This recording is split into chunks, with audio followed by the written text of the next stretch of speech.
Hello and welcome to all of you. आप सभी लोगों का स्वागत है। आज का हमारा टॉपिक है अकाउंटिंग स्टैंडर्ड 12 गवर्नमेंट ग्रांट। बहुत ही छोटा सा टॉपिक है, आसानी से इसको निपटा लेंगे, कोई दिक्कत वाली बात नहीं आएगी। गवर्नमेंट ग्रांट का मतलब क्या होता है पहले वो समझ लो। गवर्नमेंट ग्रांट होती है कि चंदा, भाई साहब आप, गवर्नमेंट ना कई सारे इनिशिएटिव लगाती है, जैसे किसी एरिया को डेवलप कराने के लिए, नॉर्थन ईस्टर्न साइड को डेवलप कराना है, तो वहां पे थोड़ा ना मोदी जी जाके थोड़ा ना खोदना शुरू कर देंगे। तो मोदी जी क्या करेंगे, फाइनेंस मिनिस्ट्री क्या करेगी, गवर्नमेंट क्या करेगी, एक स्कीम निकाल देगी कि आप वहां जाके काम करिए और हम आपको इस तरीके से ऐसे करके देंगे। जैसे अभी ईवी का सेगमेंट चल रहा है, अब अगर गवर्नमेंट को मान लो वो लगवाने हो, चार्जिंग स्टेशंस बनवाने हो सकता है एक टेंडर भी वन ऑफ द वे है, या फिर सब्सिडी दे दी कि जो भी ईवी व्हीकल खरीदेगा उन्हें सब्सिडी मिलेगी, जो भी इलेक्ट्रिकल व्हीकल का प्लांट लगाएगा उस कंपनी को सब्सिडी मिलेगी। हमारी तरफ से अगर प्लांट 1000 लैक्स का है तो हमारी तरफ से 200 लाख का कंट्रीब्यूशन हम आपको देते हैं, आप आओ प्लांट लगाओ ताकि प्रोडक्शन बूस्ट हो। तो दीज आर द वेज जिसमें गवर्नमेंट एक इंफ्रास्ट्रक्चर को बूस्ट कराती है और आपके टैक्स मनी को यूज करती है। तो दीज आर द वेज जहां पे गवर्नमेंट इस तरीके से काम करके चलती है। अब जब गवर्नमेंट एक कंपनी को सब्सिडी देती है, गवर्नमेंट एक कंपनी को असिस्टेंस प्रोवाइड करती है, तो उसकी अकाउंटिंग कैसे करे वो कंपनी क्या करे अकाउंटिंग ट्रीटमेंट उस गवर्नमेंट ग्रांट की, वो आपको ये स्टैंडर्ड बताता है। Accounting standard 12 government grant. आओ जी जरा।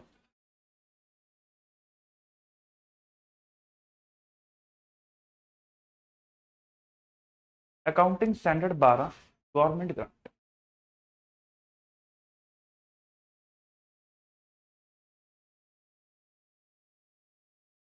मीनिंग ऑफ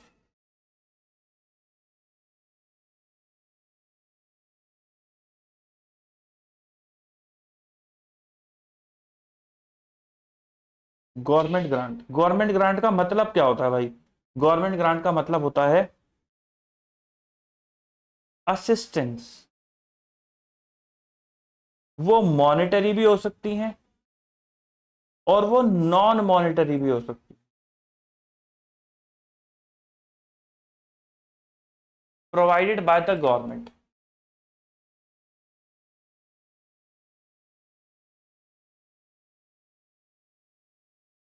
मॉनेटरी बोले तो पैसे दे दिए, नॉन मॉनेटरी बोले तो लैंड दे दी कि भाई लो हमारी जमीन पकड़ो और अपना काम करना शुरू करो। तो गवर्नमेंट तो भाई किसी भी तरीके की असिस्टेंस आपको प्रोवाइड कर सकती है ना। तो मॉनिटरी भी हो सकती है और वो नॉन मॉनिटरी भी होकर के चल सकती है आपके लिए, ठीक। अच्छा, फिर उसके बाद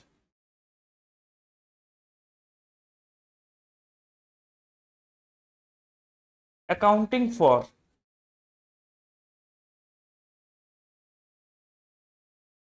गवर्नमेंट ग्रांट।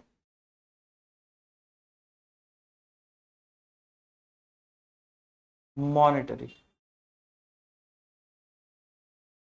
तो एक होती है कैपिटल अप्रोच।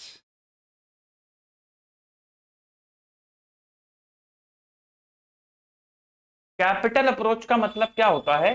कैपिटल अप्रोच का मतलब होता है कि आपको जो ग्रांट मिली है वो कैपिटल नेचर की ग्रांट है। Grant is in the nature of capital. जैसे कि फॉर एग्जांपल भाई मैंने नॉर्थन स्टेट के अंदर एक फैक्ट्री डालनी है। अब फैक्ट्री जब डाल रहे हैं तो पहाड़ों वहाड़ों में डालनी है, पहाड़ को थोड़ा सा काटना पड़ेगा, प्लेन्स बनाने पड़ेंगे, तभी मैं प्लांट की साइट प्रिपरेशन कर पाऊंगा। उसमें ज्यादा खर्चा आ रहा है, तो मैंने अपना प्लान ड्रॉप कर दिया और मैंने कहा कि नहीं नहीं हो पाएगा। तो हिमाचल की गवर्नमेंट आ गई, उन्होंने कहा तुम्हारा कितना एडिशनल खर्चा आ रहा है, भाई तुम्हें क्यों डर लग रहा है कंपनी खोलने में। मैंने कहा भाई साहब मेरे पे इतना बजट ही नहीं है, 1000 करोड़ की इन्वेस्टमेंट है, मैं कहां से डाल दूं। तो उन्होंने कहा हम देते हैं 500 करोड़ तुम्हारी कंपनी में, हम देते, तुम आओ यहाँ इन्वेस्ट करो, 500 करोड़ तुम्हें हम देते हैं, तुम पैसा लगाओ ताकि हिमाचल भी डेवलप हो सके। तो वो क्या है, वो एक कैपिटल नेचर की ग्रांट है। तो रेवेन्यू नेचर की ग्रांट फिर क्या होगी? रेवेन्यू नेचर की ग्रांट होती है कि जो आपको लॉस बियर करने के लिए वो, या फिर आपको कोई एक्सपेंसेस को बियर करने के लिए जो ग्रांट दी जाती है उसको बोलते हैं रेवेन्यू नेचर की ग्रांट। फॉर एग्जांपल आपको बोला गया कि भाई आप हिमाचल में आओ, काम करो और हिमाचल के लोगों को एम्प्लॉय करो, वहां पे हिमाचल के लोगों को ही जॉब दो ताकि वहां पे रोजगार बढ़े। तो हमने कहा भाई साहब उनको जॉब देंगे तो फिर उनको सिखाना पड़ेगा, ट्रेनिंग की कॉस्ट आएगी। तो उन्होंने कहा कि आप हिमाचल के लोगों को जॉब दो, आपकी 7 ईयर्स तक की सैलरी की कॉस्ट हम बियर करेंगे। तो वो एक रेवेन्यू नेचर की ग्रांट होगी विद सम कंडीशंस कि आपको हिमाचल को वालों को ही नौकरी देनी है। या फिर मैंने प्लांट लगा दिया 1000 करोड़ का लेकिन उतना रेवेन्यू जनरेट नहीं हो रहा, आप सोच रहे हैं बंद कर दें, तो उन्होंने कहा कि 5 ईयर्स तक के लॉसेज आपके हम बियर करेंगे। तो वो एक रेवेन्यू नेचर की ग्रांट हो गई। या फिर आपको कहा गया कि भाई साहब आप प्लांट लगाओ, आपकी एक्स एक्सपेंडिचर जो है हम बियर करेंगे, इतने एक्सपेंडिचर आपके हम बियर करेंगे, वो रेवेन्यू नेचर की ग्रांट हो गई। कैपिटल और रेवेन्यू में डिफरेंस समझने के लिए बस आपको इतनी सी बात समझनी है कि कैपिटल नेचर की ग्रांट के अंदर क्या होता है, जो आपको फील आनी चाहिए वो क्या होती है कि गवर्नमेंट कहती है कि चलो हम भी तुम्हारे साथ चलते हैं, हम भी अपना कैपिटल कंट्रीब्यूशन करते हैं तुम्हारे इस बिजनेस को सेटअप करने में। जहां पे भी आपको ये लगे कि सवाल आपको ये आइडेंटिफाई, ये हिंट्स दे रहा है कि गवर्नमेंट गई है, गवर्नमेंट साथ में गई है, और गई का मतलब ये नहीं कि सही में चल पड़ी है, गई का मतलब है आगे आई है कि चलो हम भी तुम्हारे साथ कंट्रीब्यूट करते हैं इस पर्टिकुलर बिजनेस को सेटअप करने के लिए, तो वो कैपिटल नेचर की ग्रांट होगी। अदर देन वो रेवेन्यू नेचर की ग्रांट बन जाती है अगर वो कैपिटल नेचर की ग्रांट नहीं है तो। ठीक, तो एक आ जाती है कैपिटल अप्रोच और एक आ जाती है रेवेन्यू अप्रोच।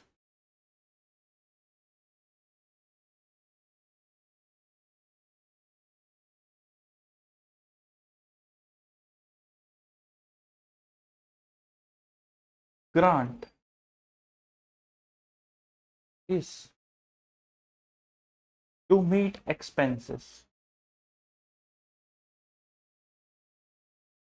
ये हो जाती है रेवेन्यू की। जो कैपिटल वाली अप्रोच है उसकी एंट्री आप क्या करते हो, बैंक अकाउंट डेबिट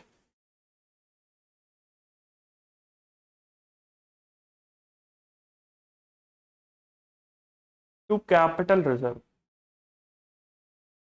आप उसको कैपिटल रिजर्व के अंदर दिखाते हो। रेवेन्यू वाली में अगर कंडीशंस अटैच्ड हैं और नो कंडीशन अटैच्ड, अगर कंडीशंस अटैच्ड हैं तो बैंक अकाउंट डेबिट टू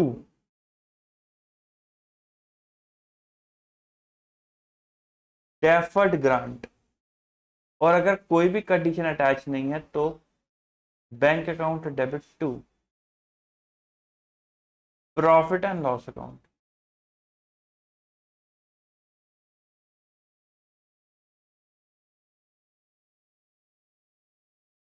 ठीक, फिर उसके बाद being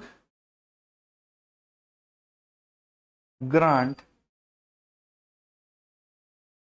recognize, being grant recognize, फिर उसके बाद deferred grant to profit and loss, being amount transferred। Note, deferred grant will amortize in the ratio of expenditure incurred for fulfilling the condition। भाई conditions को पूरा करने के लिए कंडीशंस को पूरा करने के लिए जो भी आपने खर्चा करा वो खर्चा प्रॉफिट एंड लॉस अकाउंट के अंदर डाला होगा, तो जैसे ही आप वो खर्चा करोगे उसकी रेशियो में डेफर्ड ग्रांट को भी आपको प्रॉफिट एंड लॉस अकाउंट के अंदर लेके जाना पड़ेगा। ठीक, उसके बाद यहां पर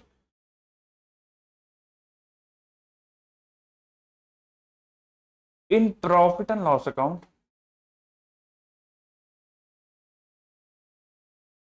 ईदर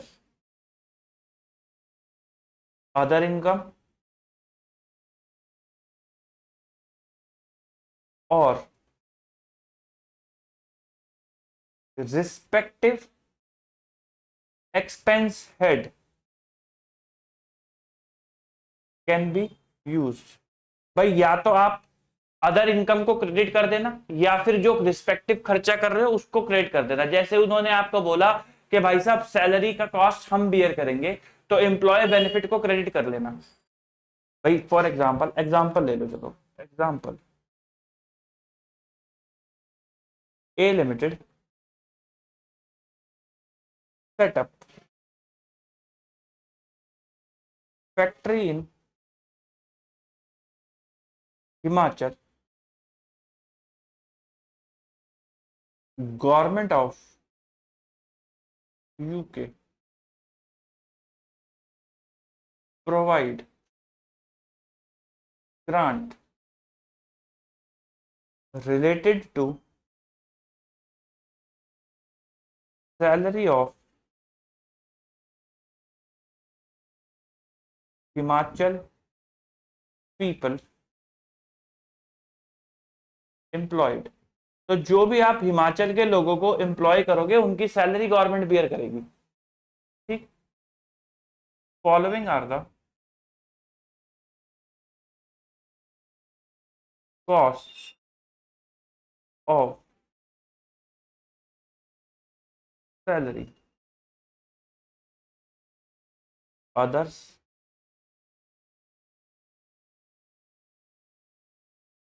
हिमाचली और टोटल। पहले साल में अदर्स को दिए 20 लाख, हिमाचली को दिए 25 लाख, टोटल हो गए 45 लाख। दूसरे साल में अदर्स को दिए 25 लाख, हिमाचली को दिए 35 लाख, टोटल हो गए 60 लाख। जर्नलाइज जर्नलाइज तो आप क्या एंट्री डालोगे भाई? ईयर 1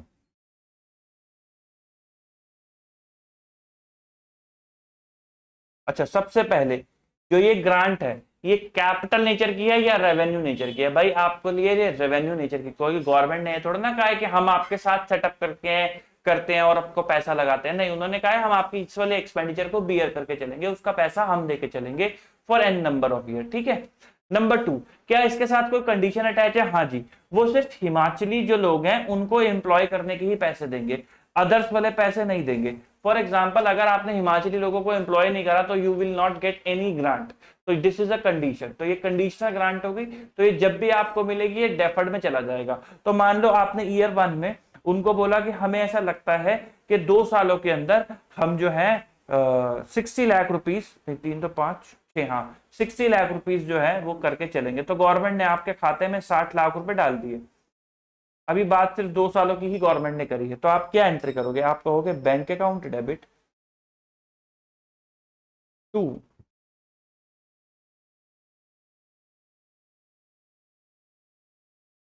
डेफर्ड ग्रांट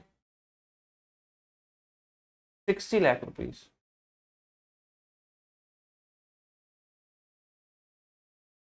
बीइंग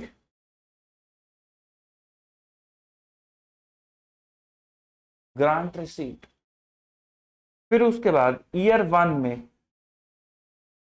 ये कब है? ये है कब करी है आपने एंट्री? जब आपको ग्रांट मिली। ईयर 1 के एंड में आपने खर्चा करा, employ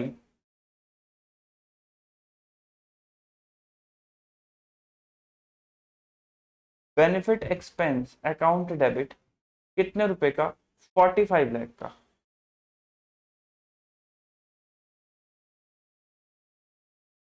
to bank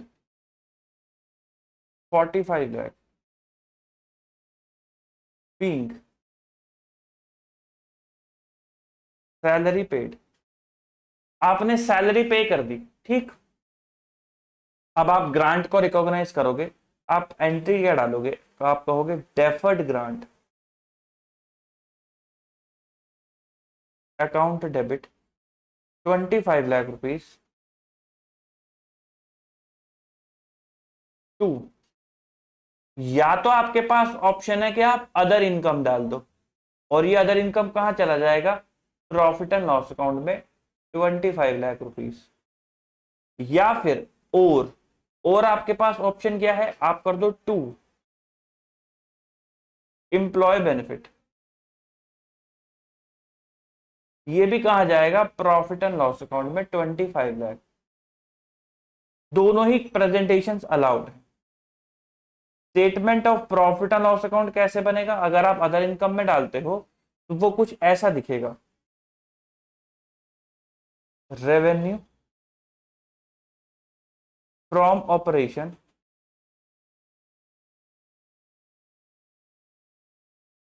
other income 25 lakh और employ benefit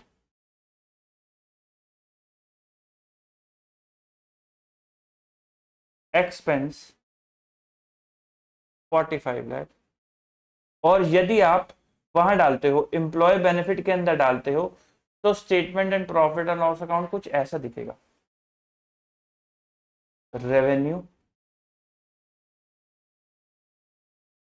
from operation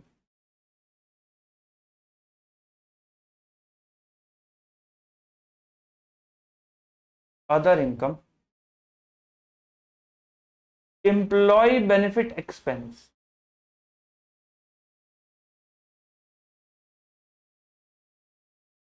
45 lakh minus 25 lakh 20 lakh.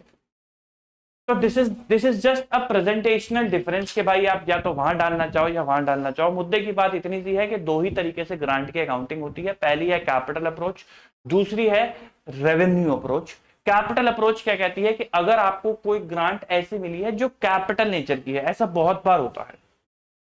बहुत सारी गवर्नमेंट अपने अपने राज्यों को, अपनी अपनी स्टेट को प्रमोट करने के लिए, वहां का इंफ्रास्ट्रक्चर डेवलप करने के लिए काफी सारी स्कीम्स निकालती हैं कि आप हमारे यहाँ आओ, आप फैक्ट्री सेटअप करो, आपकी फैक्ट्री का 20% कॉन्ट्रीब्यूशन हम करेंगे, जो कॉस्ट लगेगी सेटअप करने की उसका 20% कॉन्ट्रीब्यूशन हम करेंगे। तो वो हुई तो कैपिटल नेचर की ग्रांट। गवर्नमेंट वापस तो नहीं मांग लेगी कि आप आए, फैक्ट्री ना चली, गवर्नमेंट कह रही है लाओ हमारा पैसा वापस करो, ऐसा तो नहीं है। गवर्नमेंट ने जो पैसा दे दिया भाई, जैसे आपने पैसा लगाया, पैसा अगर फैक्ट्री ना चली, पैसा डूब गया, वैसे गवर्नमेंट का भी पैसा डूब जाएगा, वो आपसे कोई वापस नहीं मांगेगी।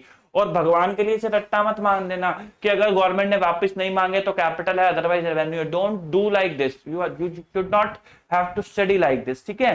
तो मेरी की बात को समझो, फील के साथ समझो कि हाँ साहब ऐसा होता है, और उसी तरीके से इस दुनिया में ऐसा होता है, और हमें वो अकाउंटिंग समझनी है कि अगर कोई सरकार आपको कहती है कि आप हमारे यहाँ आओ, आओ पैसा लगाओ, 20% आपकी इन्वेस्टमेंट का हम लगाएंगे आपके साथ, ताकि आपके ऊपर जोर ना है, हमारा भी जो डेवलपमेंट अच्छे से हो सके। उत्तर प्रदेश के अंदर हो रहा है, मुजफ्फरपुर के अंदर हो रहा है, जहां पे डेवलपमेंट हो सके, कंपनियां जाएंगी, लोगों को रोजगार मिलेगा। लोगों को जैसे ही रोजगार मिलेगा तो लोग क्राइम से बाहर आ जाते हैं, ये फैक्ट है। जैसे ही लोगों को रोजगार मिलता है, पैसे आने लगते हैं, तो हर कोई अपनी सेल्फ डेवलपमेंट पे काम करता है, इसलिए गवर्नमेंट फैसिलिटीज देती है। एनीवे, तो ये सब चीजें हुई।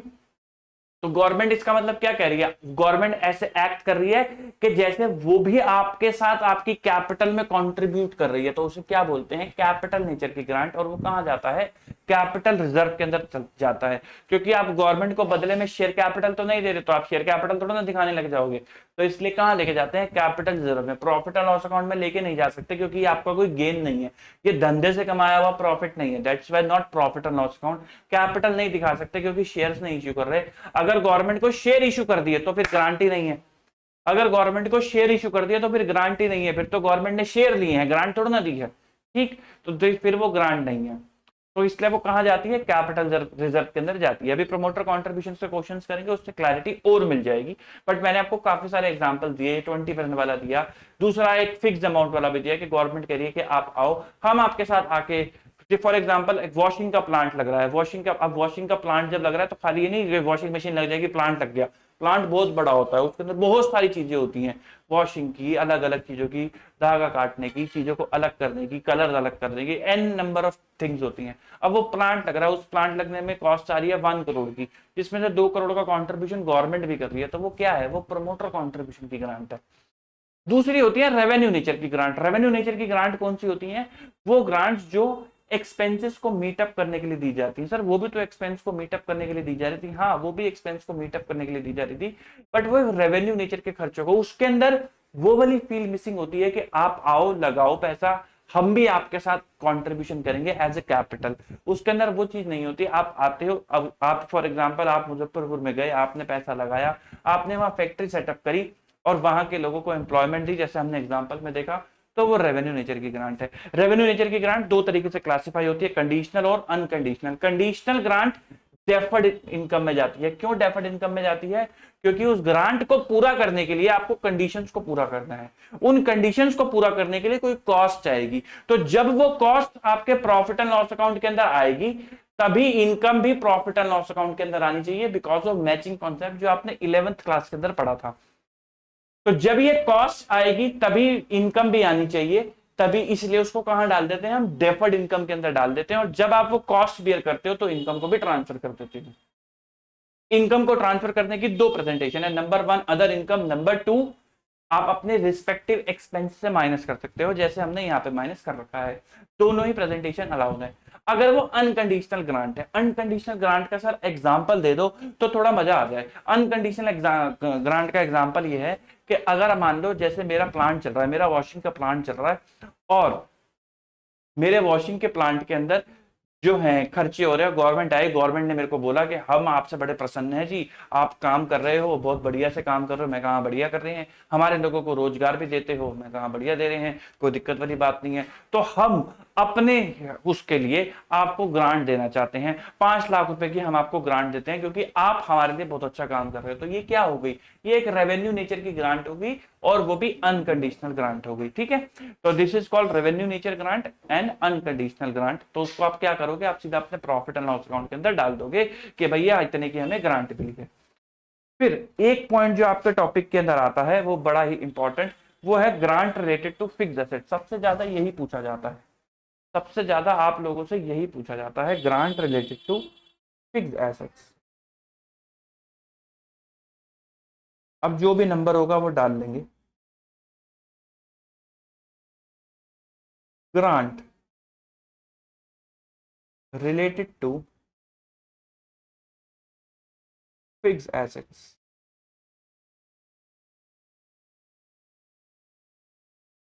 These grants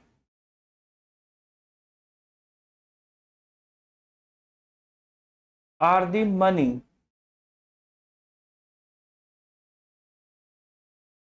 provided by government to purchase fixed assets. यानी कि ये क्या हो गई, ये स्पेसिफिक हो गई। ये क्या हो गई, ये स्पेसिफिक हो गई कि भाई साहब खरीदनी है तो मशीन ही खरीदनी पड़ेगी, मशीन के अलावा कुछ नहीं खरीद सकते। खरीदने हैं तो पंखे ही खरीदने पड़ेंगे, पंखों के अलावा कुछ नहीं खरीद सकते। जैसे आप लोगों ने देखा होगा कि आजकल लोग मंदिरों में पंखे लगवाते हैं और अपना नाम लिखवा देते हैं और कहते हैं कि हम तुम्हें पैसे देके जा रहे हैं और पंखे ही खरीदना। तो वो क्या हो गई, वो grant related to fix assets हो गई। एक बंदा गया, उसने मंदिर में दान पात्र के अंदर 1 लाख रुपए डाल दिए, तो वो क्या हो गई, वो अनकंडीशनल ग्रांट हो गई। एक बंदा गया, उसने कहा कि मेरे को मंदिर खुलवाना है, मैं तुम्हें पैसे देता हूं, बताओ कितने चार्ज लगेंगे। बोला कि जी 50 लाख रुपए लगेंगे मंदिर खुलवाने के। तो 20 लाख रुपए तुम्हें मैं देता हूं, 30 लाख तुम डालो, टोटल 50 लाख रुपए लगेंगे और आओ मंदिर खोलते हैं। तो वो क्या हो गई, वो प्रमोटर कॉन्ट्रीब्यूशन की ग्रांट हो गई। मंदिर से बढ़िया एग्जाम्पल कहीं ना मिलेगा। ठीक है, तो अगर पंखे लगवाने के लिए पैसे मिले हैं तो वो क्या हो गई, grant related to fixed assets. अब इसकी अकाउंटिंग कैसे होगी,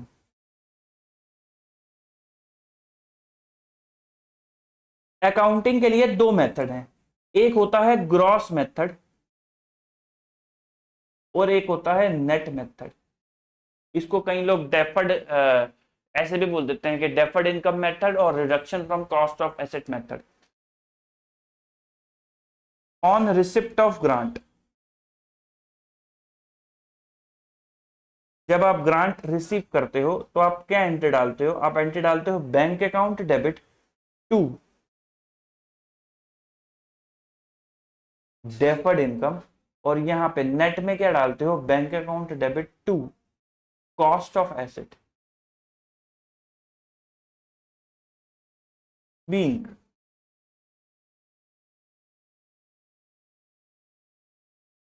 grant received being grant received. Number to,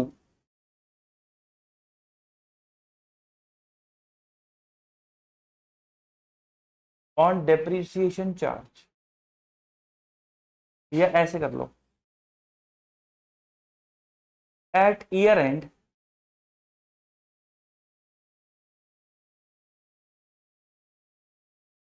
deferred income या deferred grant shall be transferred to profit and loss account on the basis of useful life.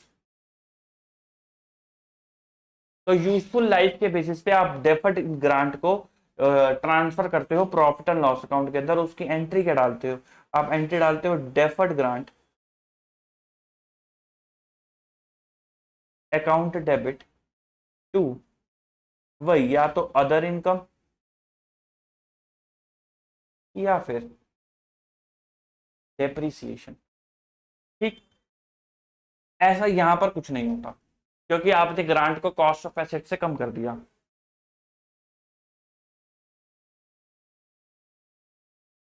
Impact on depreciation, अगर कोई पूछे कि कौन से मेथड का डेप्रिसिएशन पे इंपैक्ट है, तो ग्रॉस मेथड का कोई इंपैक्ट नहीं है क्योंकि आपने एसेट की कॉस्ट को चेंज ही नहीं करा। अगर आपने एसेट की कॉस्ट को ही नहीं चेंज करा तो फिर डेप्रिसिएशन का इंपैक्ट कैसे आएगा? तो नो इंपैक्ट। लेकिन यहां पर डेप्रिसिएशन रिड्यूस हो जाता है for useful life. Useful life के लिए डेप्रिसिएशन जो है वो रिड्यूस हो जाता है। Example,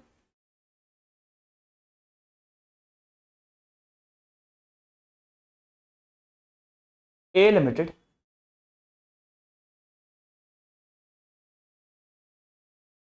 received government grant of rupees 5 lakh specifically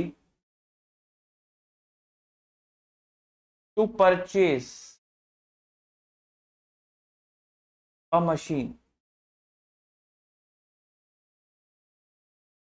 costing rupees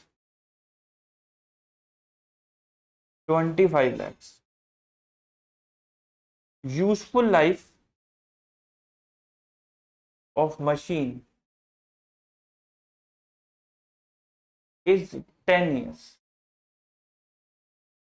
Journalize and show the impact on profit and loss account. Impact show करो for 2 years, 2 सालों के लिए। सॉल्यूशन अगले पेज पे करेंगे, स्पेस में। ग्रॉस मेथड और नेट मेथड। ग्रॉस मेथड में ऑन रिसिप्ट ऑफ ग्रांट आप क्या एंट्री डालोगे? आप एंट्री डालोगे bank account debit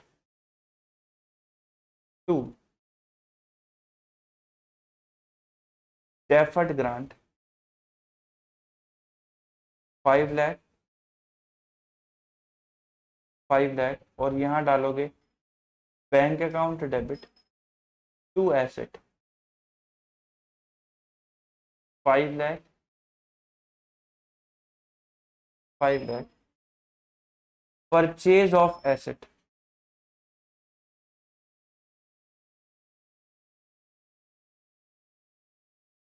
asset account debit 25 lakh to bank 25 lakh और यही सेम एंट्री यहाँ पर भी होगी asset account debit to bank 25 lakh. कई लोग इन दोनों एंट्रीज को नेट भी करते हैं, मैंने अलग अलग करा दिया आपको। Being assets purchase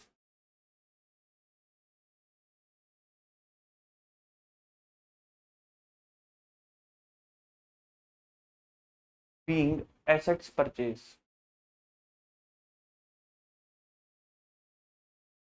at the year end 1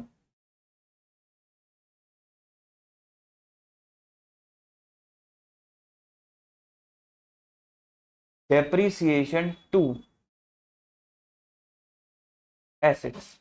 भाई एसेट कितने की आ रही है? 25 लाख डिवाइडेड बाय 10 तो 2.5 लाख का डेप्रीसिएशन।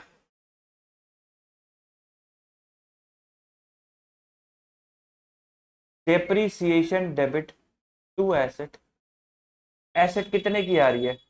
एसेट आ रही है 25। चलो इधर भी एंट्री कर ही देते हैं। Asset account debit 25 lakh to bank 25 lakh. तो यहां पर एसेट आ रही है 20 लाख रुपए की, तो डेप्रीसिएशन आएगा 2 लाख रुपए। Being depreciation charge. फिर deferred grant debit to other income. कितने आएंगे? 5 लाख डिवाइडेड बाय 10, 50,000, क्योंकि 10 साल की यूजफुल लाइफ है और यहाँ पे ऐसी कोई भी एंट्री नहीं आएगी। Being deferred grant amortise. भाई डेफर्ड ग्रांट को क्या कर दिया? Amortise at the end of year 2। Year 2 के एंड में क्या होगा? Depreciation account debit 2.5 lakh to asset 2.5 lakh being depreciation charge. और यहां पर क्या होगा? यहां होगा deferred grant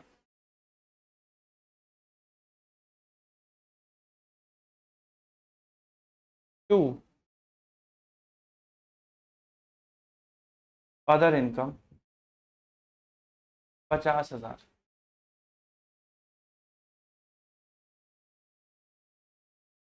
depreciation debit 2 lakh to asset 2 lakh और डेफर्ड वाली कोई एंट्री नहीं होगी।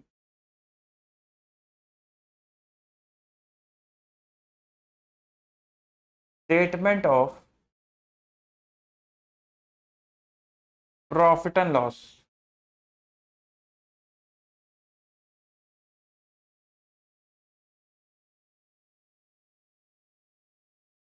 Revenue from operation other income, ऐसे कर लें क्या?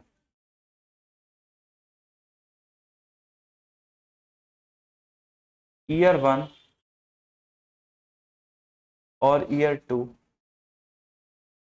अदर इनकम 50,000 और 50,000। Depreciation 2.5 lakh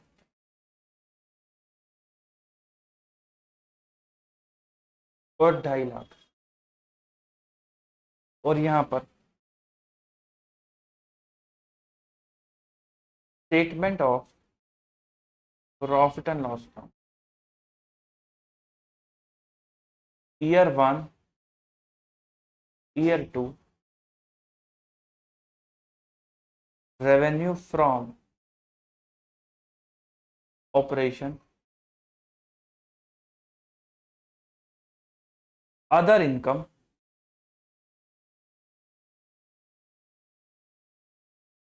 depreciation and amortization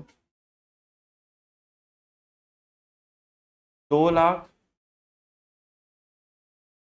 और 2 लाख।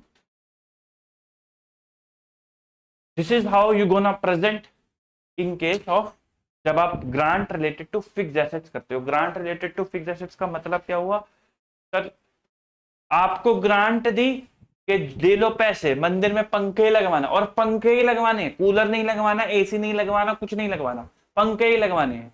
अब वो पैसे का इस्तेमाल सिर्फ पंखों के लिए ही हो सकता है। मैं आऊंगा और पूछ के जाऊंगा कितने का एक पंखा है, बिल दिखाने पड़ेंगे और मैं गिन के जाऊंगा कितने पंखे लगे हैं, ठीक है। तो वो आपके, अब आप बाउंड हो के आपको पंखे ही लगवाने हैं, तो वो क्या है, grant related to fix assets. दो conditional grant, revenue nature conditional grant but related to fix assets. तो उसको करने के लिए दो तरीके हैं। पहला तरीका क्या है, ग्रॉस मेथड, बोले तो डेफर्ड ग्रांट मेथड। उसके अंदर आप क्या करते हो, आप कहते हो बैंक अकाउंट डेबिट, जो उसको कहां डाल दो, डेफर्ड ग्रांट के अंदर डाल दो। क्यों डेफर्ड ग्रांट में डाल दो, क्योंकि कंडीशन अटैच है। और जब कंडीशन पूरी होगी, कब कंडीशन पूरी होगी, asset account debit to bank, जब क्योंकि आपने पंखे खरीद दिए। अब पीएनएल में एसेट कब जाती है, थ्रू डेप्रीसिएशन। तो depreciation account debit to asset आपने करा तो ये पीएनएल के अंदर चली गई। तो जैसे ही ये पीएनएल में गई तो डेफर्ड ग्रांट को भी हम पीएनएल में ले गए अदर इनकम के थ्रू। दूसरा मेथड क्या होता है, दूसरा मेथड होता है नेट मेथड, यानी कि कॉस्ट से एसेट को रिड्यूस कर देना। तो जब ग्रांट मिली तो एसेट की कॉस्ट कम कर दी, फिर एसेट खरीदी, तो अब एसेट की कॉस्ट ऑलरेडी कम आ रही है, तो डेप्रिसिएशन चार्ज ऑलरेडी कम आ रहा है। अगर आप देखोगे तो देखो, ग्रॉस मेथड के अंदर डेप्रिसिएशन आ रहा था 2.5 लाख, 50-50 की इनकम, तो नेट इंपैक्ट आ रहा था 2 लाख का। नेट मेथड में वैसे ही नेट इंपैक्ट 2 लाख का आ रहा है, तो इसलिए डेफर्ड ग्रांट की कोई जरूरत नहीं पड़ती। यह है grant related to fix assets. अगर मैं आपको दान पात्र में पैसे डाल के चला जाता तो वो हो जाती है रेवेन्यू नेचर की ग्रांट, अनकंडीशनल। अगर मैं आपको पैसे देके जाता कि लो जी पुजारी जी की सैलरी मैं दिया करूंगा, तो वो क्या हो जाती है, रेवेन्यू नेचर की ग्रांट बट कंडीशनल। उसको कहां से, पुजारी जी की सैलरी से माइनस करोगे। अगर मैं आपको पैसे देके जाता कि चलो आओ एक और मंदिर खोलते हैं बगल में ही, तो वो क्या हो जाती है, कैपिटल कॉन्ट्रीब्यूशन की ग्रांट। आई होप आपको इससे और क्लैरिटी मिली होगी। थोड़ा ये देसी आपका एग्जाम्पल हो गया, ठीक। इसके बाद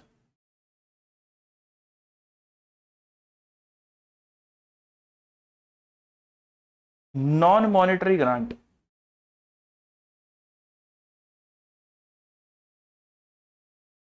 ये मैंने आपको एएस 10 में भी लिखवाया था। Means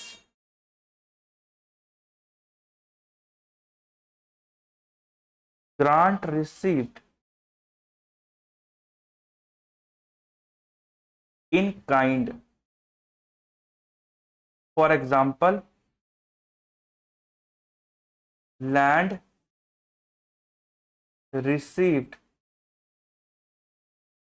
from government। आप इसकी अकाउंटिंग क्या करोगे, आप इसकी अकाउंटिंग क्या करोगे, आप कहोगे भाई land account debit to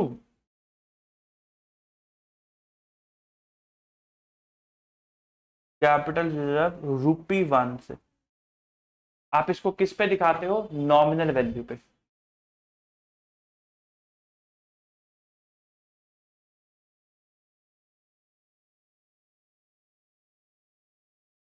recognition,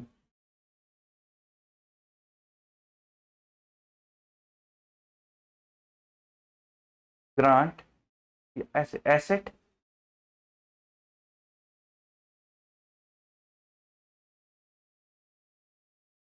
should be recorded at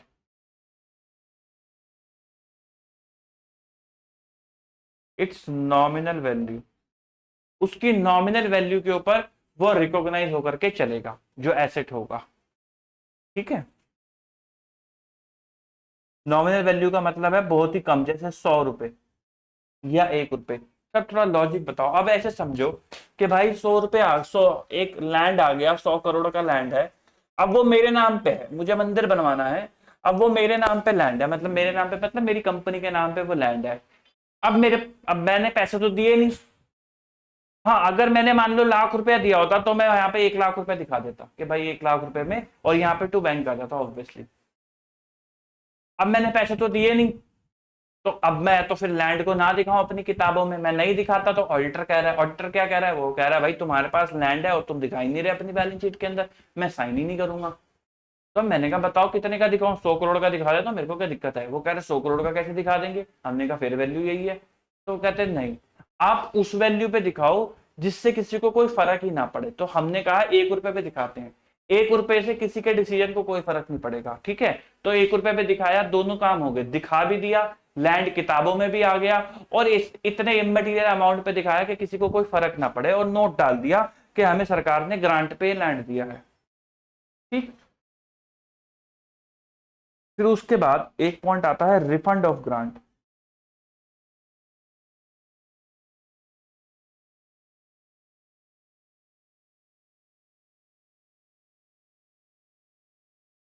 arise refund situation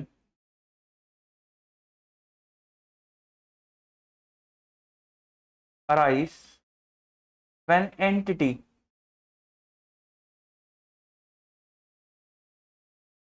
fails to comply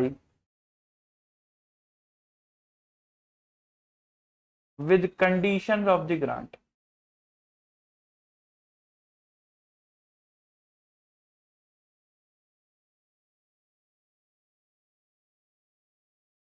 तो उस केस में अगर मान लो कैपिटल नेचर इसको कई लोग प्रमोटर कंट्रीब्यूशन भी बोल देते हैं, नाम से ही समझ आता है। अगर आप नाम को थोड़ा सा आइडेंटिफाई करो तो आपको समझ में आएगा कि वो कहने चाह रहे हैं कि ऐसी ग्रांट जो प्रमोटर के कंट्रीब्यूशन की नेचर की है। तो प्रमोटर कंट्रीब्यूशन ग्रांट जो है उसकी हम बात कर रहे हैं, उसका अगर रिफंड आएगा तो आप क्या एंट्री डालोगे, तब आप एंट्री डालोगे कैपिटल रिजर्व, क्योंकि आपने पहले कहां डाला था, ये कैपिटल रिजर्व के अंदर ही डाला था। अब कैपिटल रिजर्व ही डेबिट कर दो टू बैंक, रिवर्स कर दी एंट्री। अगर रेवेन्यू नेचर की ग्रांट है,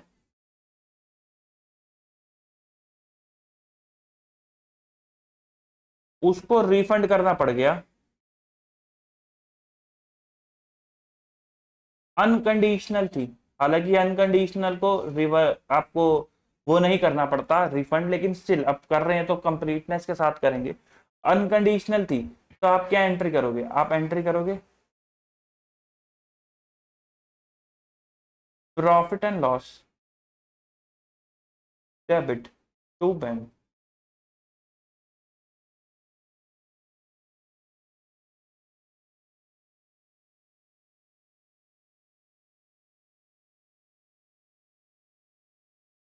कंडीशनल,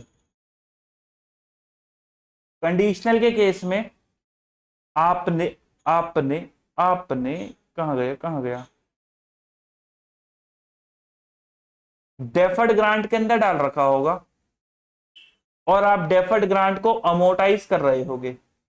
तो अब जितना बैलेंस आपके डेफर्ड ग्रांट में पड़ा है वो यूज कर लो। Deferred grant debit to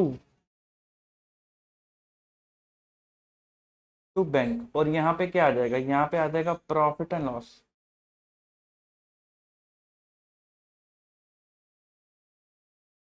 amount available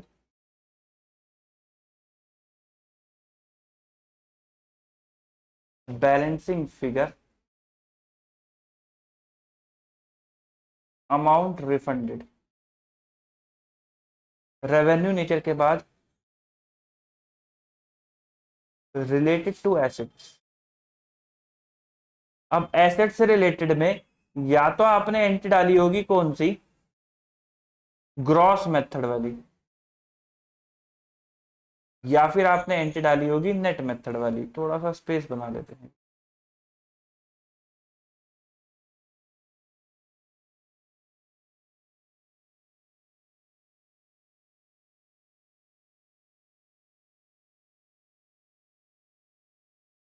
अगर आपने एंट्री डाली ग्रॉस मेथड वाली, तो आपने ग्रॉस के केस में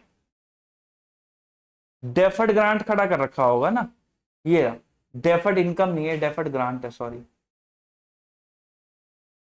डेफर्ड ग्रांट खड़ी कर रखी होगी, और फिर डेफर्ड ग्रांट को आप प्रॉफिट एंड लॉस अकाउंट में लेके जाते होगे in the ratio of useful life.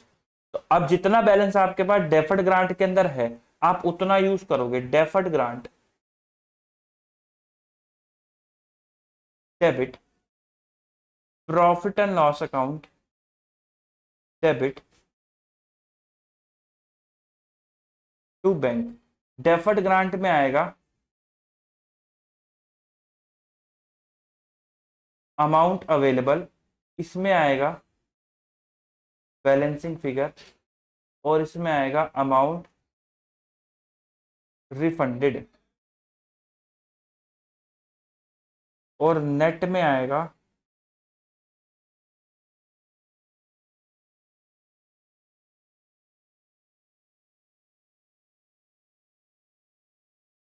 Cost of asset, debit to bank. भाई पहले आपने कहां डाला था, पहले आपने कॉस्ट ऑफ एसेट से निकाल दिया था ना, तो अब वापस से उसी में डाल दो।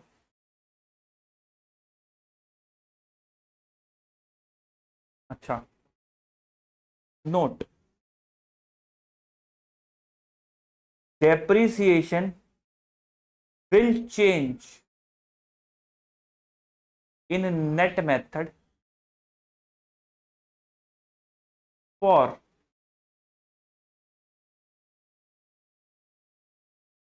Future period. भाई भविष्य के लिए जो आपका डेप्रिसिएशन होगा वो चेंज हो जाएगा, बिकॉज आपने एसेट की कॉस्ट को चेंज कर दिया, तो इसलिए भविष्य का जो आपका डेप्रिसिएशन होगा वो भी चेंज हो जाएगा। बट ग्रॉस मेथड में ऐसा कुछ नहीं होगा, क्यों? क्योंकि ग्रॉस मेथड में आपने कुछ चेंज ही नहीं करा, cost of asset as it is चल रही है, तो इसलिए उसके अंदर कोई चेंज नहीं आएगा। ठीक,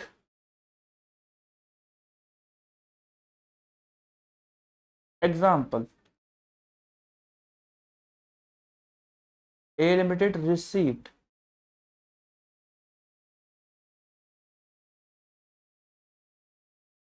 following grants on 1 April 2024।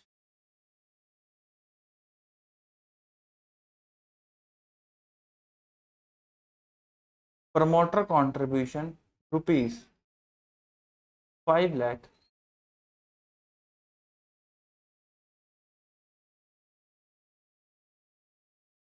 Revenue grant ₹1 lakh,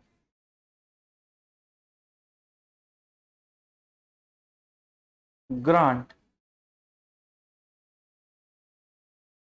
to meet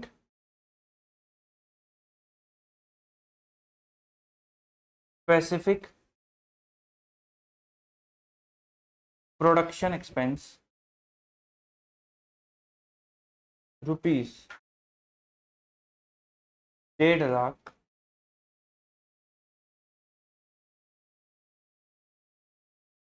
number 4, grant to purchase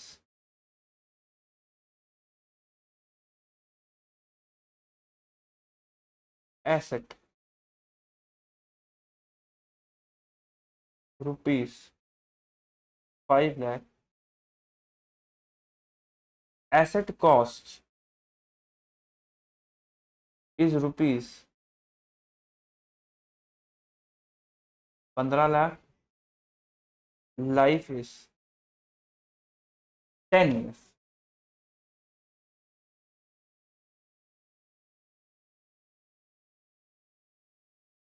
production expense will production expense incurred in 31 मार्च 2025 या 2026 कर दो, जिसके लिए आपको बोली गई थी grant.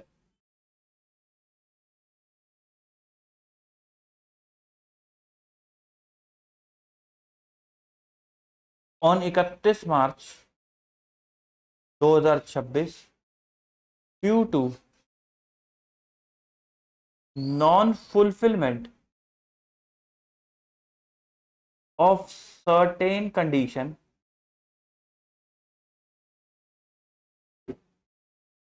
non-fulfillment of certain condition A Limited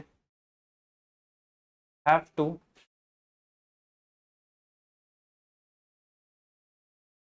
refund the grant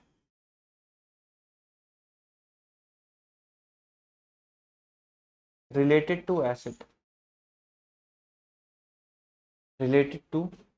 assets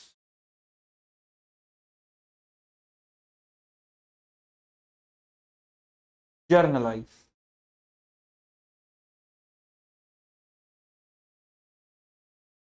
तो 1 अप्रैल 2024 को जब आपको ग्रांट मिली तब आपने क्या एंट्री डाली? आपने कहा bank account debit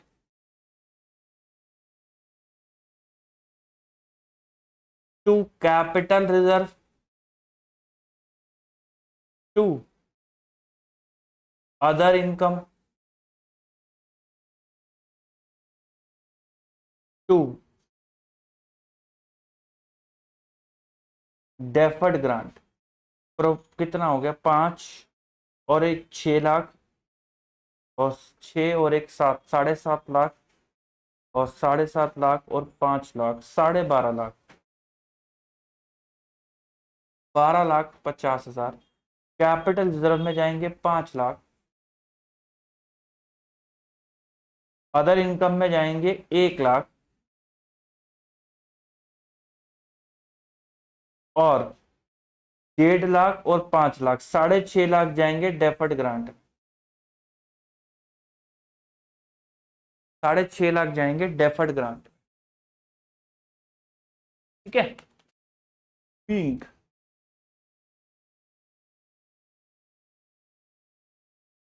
grant receipt, ये क्या है? ये है प्रमोटर कंट्रीब्यूशन। ये क्या है?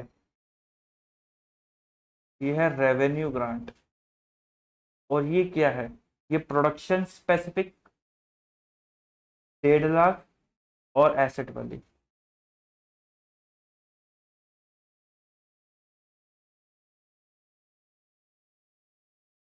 अच्छा, इसको 25 ही कर दो।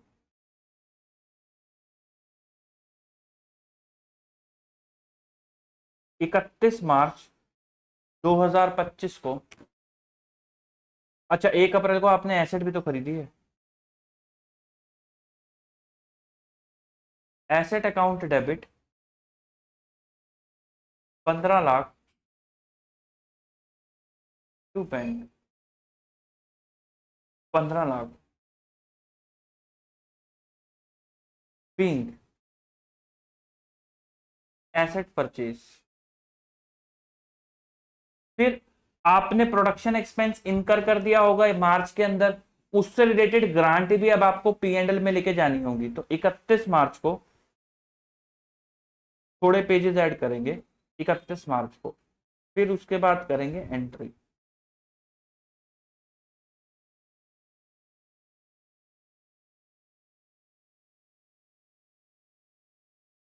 इकतीस मार्च को क्या होने वाला है जरा सुनो। आपने प्रोडक्शन एक्सपेंस इनकर करे तो डेफर्ड ग्रांट डेबिट हो जाएगी और कहां चला जाएगा? Other income. डेफर्ड ग्रांट कितना है जी? 1.5 लाख रुपए।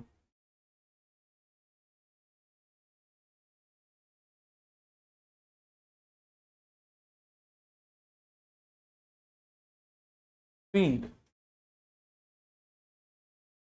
Amount transfer. आप चाहते तो production expense cost of goods sold के अंदर भी डाल सकते थे, बट मैंने अदर एक्सपेंस में डाल दिया। दोनों ही प्रेजेंटेशन अलाउ होती है, कोई दिक्कत वाली बात नहीं है। फिर उसके बाद 31 मार्च 2025 को ही आपने डेप्रिसिएशन लगाया depreciation account debit to asset, कितना डेप्रिसिएशन लगाओगे? 1.5 लाख की एसेट थी क्या? 15 लाख की, तो 1.5 लाख का डेप्रिसिएशन।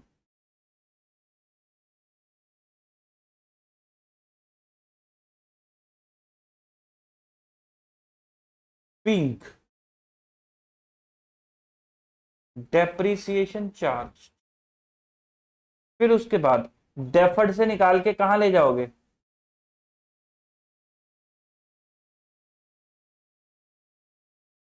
Other income. कितना? एसेट से रिलेटेड 5 लाख था, 10 साल की लाइफ, तो 50,000।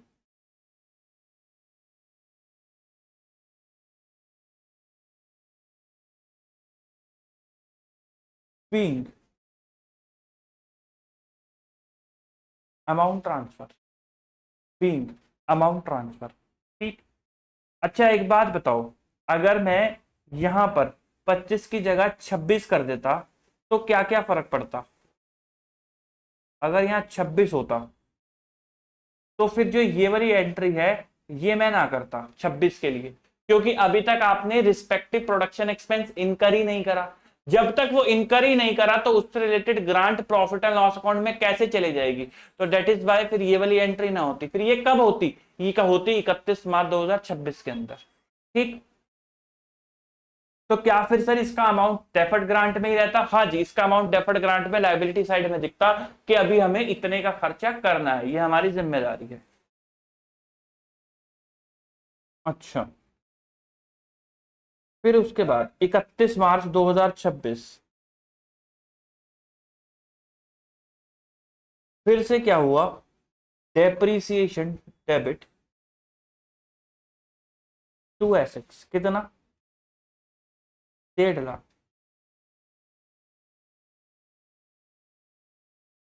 लेकिन यहां पर रिफंड करना पड़ेगा, बीइंग डेप्रीसिएशन चार्ज।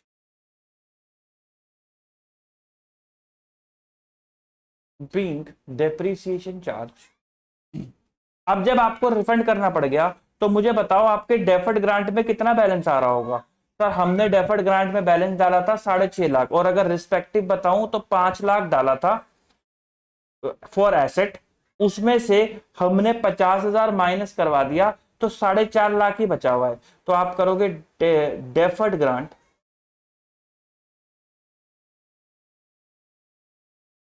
डेबिट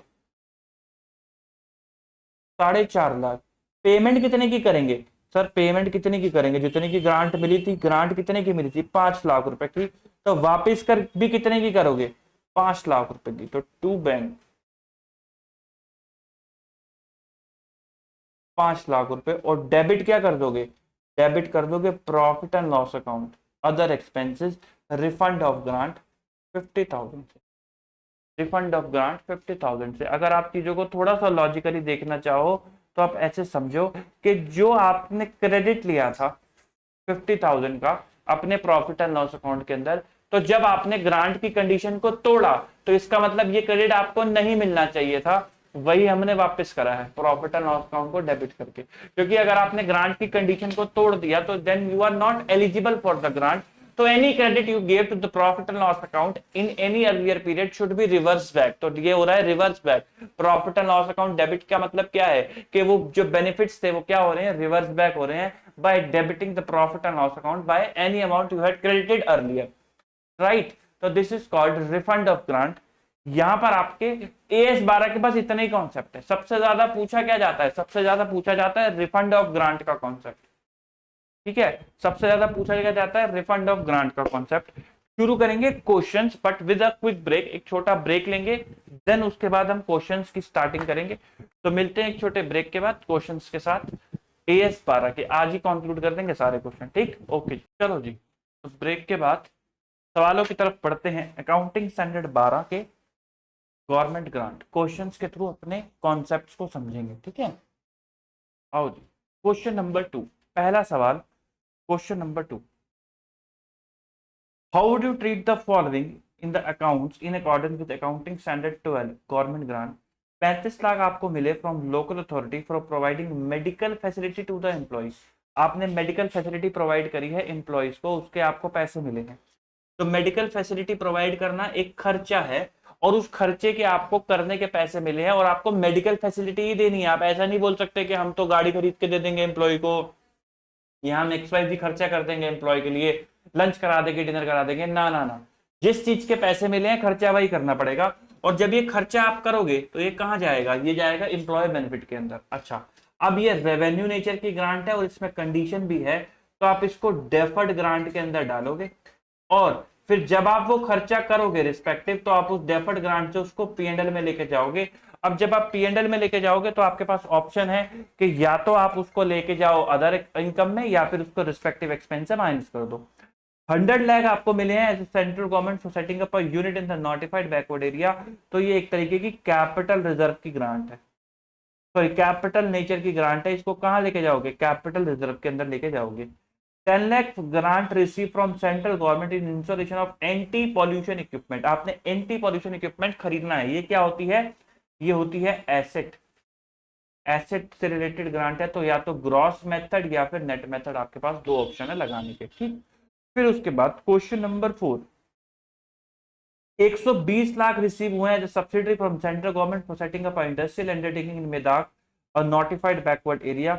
तो ये क्या है, ये भी प्रमोटर कंट्रीब्यूशन है, यानी कि कैपिटल नेचर की ग्रांट है। इसको भी कहां डालोगे, कैपिटल रिजर्व के अंदर आप डाल करके चलोगे। 15 लाख आपको ग्रांट रिसीव हुई है from central government on installation of effluent treatment plant. इस प्लांट को बनाने के, अब इफ्लुएंट ट्रीटमेंट प्लांट ना नाम से ऐसा लग रहा है कोई एसेट ही होगी, तो अगर ये एक एसेट है तो आपके पास दो ऑप्शन है, ग्रॉस और नेट। बट जनरली प्लांट एक अपने आप में एक एसेट नहीं होता, प्लांट के अंदर एसेट्स होती हैं, बट यहाँ पे एक नाम से ऐसा समझ में आ रहा है कि एसेट ही होगी। 125 lakh receive from the state government for providing medical facility to the workman. Medical facility बोले तो रेवेन्यू प्लस कंडीशन, तो कहां जाएगा, ये जाएगा डेफर्ड ग्रांट के अंदर और आप इसको फिर अमोर्टाइज करोगे through profit and loss account. Suraj limited provide you the following information, it receive government grant at 40% toward acquisition of machinery. आपने मशीनरी खरीदी है तो ये एसेट से रिलेटेड है और आप इसको या तो ग्रॉस या फिर नेट, आपके पास दो ही तरीके हैं। It receive capital subsidy of 150 lakh from the government for setting up a plant costing 300 lakhs in the notified backward region. तो अब यहां से ये प्लांट क्या है, ये यूनिट है। सर कैसे पता चला, अब देखो लाइन पढ़ो, उसने इसमें बोला था कि एफ्लुएंट ट्रीटमेंट प्लांट, कोई ट्रीटमेंट होती होगी उसके लिए प्लांट लगाना है, तो ऐसा लग रहा था कि शायद कोई एसेट खरीदनी है। यहां पर भी बोल रहा है कि किसी एरिया के अंदर जाके प्लांट लगाना है, तो मतलब वो फैक्ट्री सेटअप की बात कर रहा है। तो मैंने इसलिए आपको बोला कि ये कैपिटल रिजर्व के अंदर जाएगा। It received 50 lakh from the government for setting up a project for supply of forensic free water in the notified area। अब सर ये तो या तो दोनों ही आ गया, ऐसा लग रहा है कि भाई फ्री वाटर का कोई प्रोजेक्ट लगाना है या फिर एसेट। तो आपके पास ऑप्शन है, आप दोनों आंसर दिखाना कि भाई अगर ये एसेट है तो भाई आप एसेट से रिलेटेड ग्रॉस और नेट दिखाओ, अगर ये एसेट नहीं है, ये कोई यूनिट सेटअप करना है, कोई फैक्ट्री सेटअप करना है एक नोटिफाइड एरिया में, तो फिर ये कैपिटल रिजर्व की ग्रांट है। आप दोनों आंसर लिखाना, थ्योरेटिकली तो लिखना है, क्या दिक्कत है। 5 lakh received from local authority for providing corona vaccine to free of charge of its employ. भाई एम्प्लॉयज को कोरोना की वैक्सीन लगानी है, उसके लिए आपको ग्रांट मिली है सरकार से। अब कोरोना वैक्सीन अगर आपको अपने एम्प्लॉयज को लगवानी है तो वो कहाँ जाएगा खर्चा। अब अच्छा कोरोना की वैक्सीन नहीं लगानी है, पोलियो ड्रॉप नहीं लगवा सकते, नहीं बोलोगे पैसे लेके पोलियो ड्रॉप लगवा देंगे, नहीं कर सकते, अलाउड नहीं है। स्पेसिफिक कंडीशन क्या है, कोरोना की वैक्सीन। तो कोरोना की वैक्सीन जो लगवाओगे तो इसका मतलब ये रेवेन्यू हो गया और कंडीशन अटैच हो गई, तो कहां जाएगा, ये डेफर्ड ग्रांट के अंदर चला जाएगा, नंबर 1। दूसरा, अब ये खर्चा कहां डालोगे, ये खर्चा आप डालोगे एम्प्लॉय बेनिफिट में। कौन सा खर्चा, जो वैक्सीन लगाने का एक्सपेंडिचर आएगा वो कहां डालोगे, एम्प्लॉय बेनिफिट में डालोगे। तो जब आप डेफर्ड ग्रांट से अमोर्टाइज करके या ट्रांसफर करके P&L के अंदर लेके जाओगे तो या तो अदर इनकम या फिर एम्प्लॉय बेनिफिट का खर्चा। It received a performance award of 500 lakh from the government with a condition of major renovation in the power plant within 3 years. Suraj Limited incurred 90% of the amount toward capital expenditure and the balance for revenue expenditure. तो भाई साहब जो भी आपका capitalise amount होगा ये revenue renovation कराने का जो खर्चा है उससे माइनस हो जाएगा as a cost of asset, या फिर आप उसको डेफर भी कर सकते हो, यूजफुल लाइफ में डेप्रिशिएट भी कर सकते हो। तो these are the treatment of the grant. फिर उसके बाद क्वेश्चन नंबर 6 की तरफ बढ़ते हैं। क्वेश्चन नंबर 6, वो कहता है जेड लिमिटेड परचेज करता है फिक्स एसेट्स 50 लाख रुपए की, जिसकी एस्टिमेटेड लाइफ कितनी है 5 ईयर्स की, सालवेज वैल्यू कितनी है 5 लाख की, purchase of asset government grant it grant of rupees 10 lakh, 10 lakh रुपए की ग्रांट दी है, आपको बुक्स ऑफ अकाउंट में एंट्री डालनी है कि ग्रांट को अमाउंट को डिडक्ट कराना है from the value of asset. मैं कहता हूं दोनों तरीके से करेंगे, आओ जरा question number 6।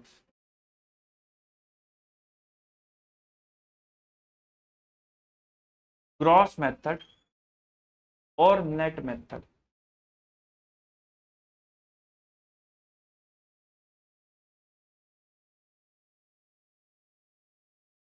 On purchase of fix asset.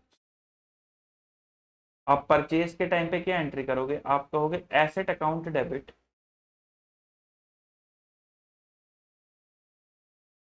To bank 50 lakh rupees,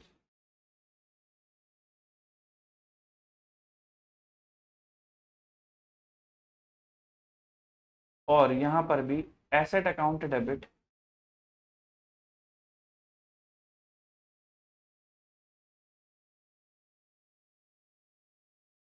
50 lakh, तीन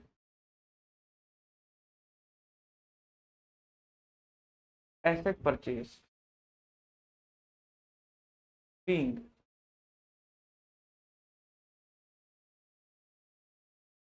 asset purchase on receipt of grant. जब आपको ग्रांट मिलेगी तो यहां पे एंट्री क्या करोगे, बैंक अकाउंट डेबिट, ग्रांट कितने की मिली है, ग्रांट मिली है 10 लाख रुपए की सर, तो bank account debit to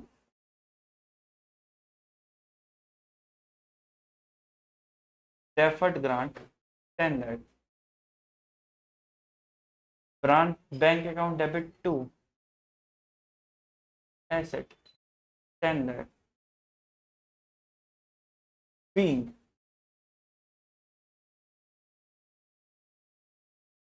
grant receive, being grant receive. फिर उसके बाद अच्छा फर्स्ट 2 ईयर की एंट्री डालनी है ईयर एंड पे,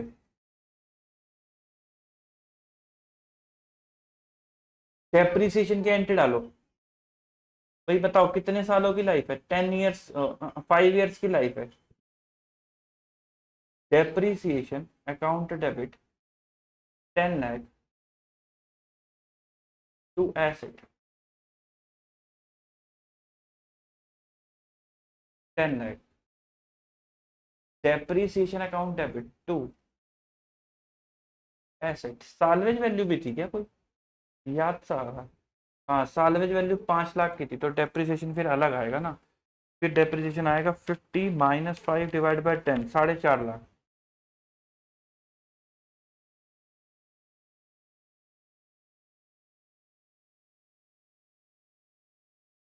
तो मैंने वैसे भी तो 10 से डिवाइड, 50 माइनस 5 डिवाइडेड बाय 5, तो 9 लाख आएगा।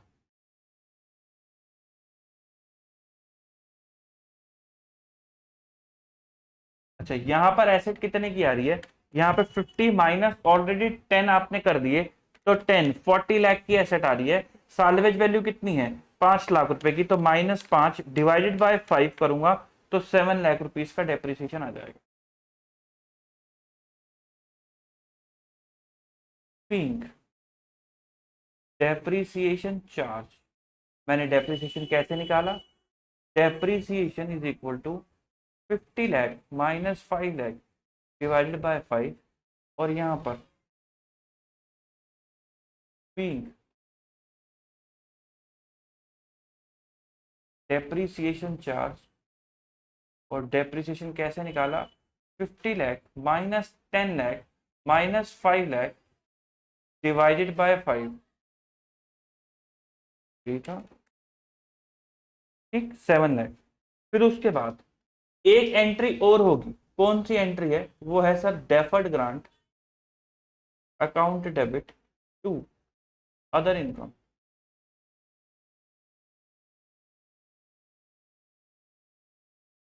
Being amount transfer. और कैसे आएगा, अमोर्टाइजेशन कितना करोगे, आप अमोर्टाइजेशन करोगे डेफर्ड ग्रांट का, कहाँ गया, 5 लाख सालों की लाइफ है और 10 लाख, तो 10 डिवाइडेड बाय 5, 2 लाख और 2 लाख। अगर आप पी एंड एल इम्पैक्ट देखोगे 9 में से 2 गया 7, जो कि इसके बराबर आ रहा है। ठीक है, फिर दूसरी ईयर में भी सेम एंट्रियां होंगी, तो मैं उसको नहीं कर रहा, दूसरे ईयर में भी सेम एंट्रियां होंगी। फिर क्वेश्चन नंबर 7। अच्छा, सेम क्वेश्चन है, इसमें डेफर्ड करना है, तो ये हमने एक तरीके से कर लिया। आगे बढ़ते हैं, question number 10।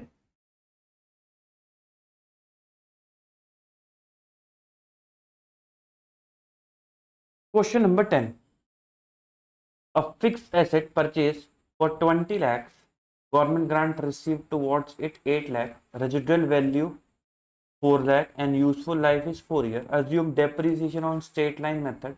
Asset is shown in the balance sheet net of grant. After 1 year, grant become refundable to the extent of rupees 5 lakh due to non-compliance with certain condition. आपको जनरल एंट्री पास करनी है for the first 2 year. Question number 10. On purchase of asset, आप लगा रहे हो net method, ठीक है। तो एसेट परचेज करने पर आप क्या एंट्री डालोगे, आप डालोगे asset account debit to bank. कितने रुपए की एसेट खरीदी है, हमने एसेट खरीदी है 20 लाख रुपीस की।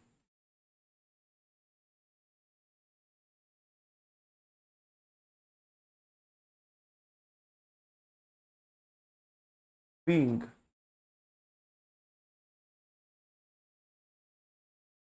Asset purchase on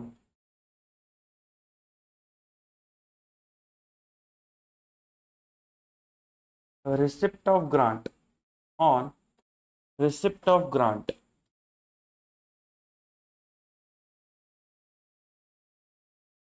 bank account debit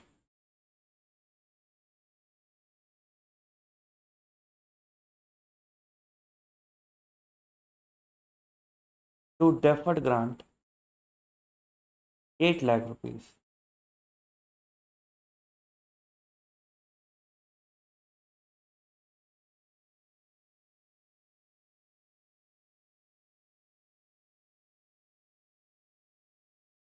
eight the year end, depreciation to asset, depreciation कितना आएगा, 20 lakh minus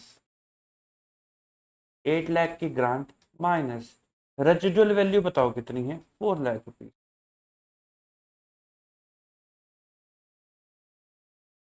divided by life, life कितनी है 4 ही है ना, हाँ लाइफ 4। तो भाई ये आ गई आपकी एसेट की कॉस्ट, ग्रांट माइनस करने के बाद ये क्या आ गई, ये आ गई एसेट कॉस्ट, ये क्या आ गई, ये आ गई रेजिडुअल वैल्यू। तो 12 lakh minus 4 lakh divided by 4, 2 lakh rupees.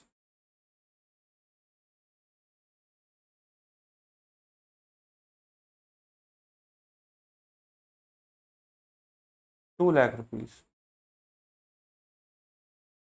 आगे बढ़ते हैं, पहला साल खत्म हुआ, फिर दूसरा साल शुरू हुआ, जिसमें आपको रिफंड करना पड़ गया, रिफंड ऑफ ग्रांट। कितनी ग्रांट रिफंड करनी पड़ेगी सर, 5 लाख रुपए की। तो आप कहाँ डालोगे नेट मेथड में, आप कॉस्ट में ही ऐड कर दोगे वापस से उसको, cost of asset debit to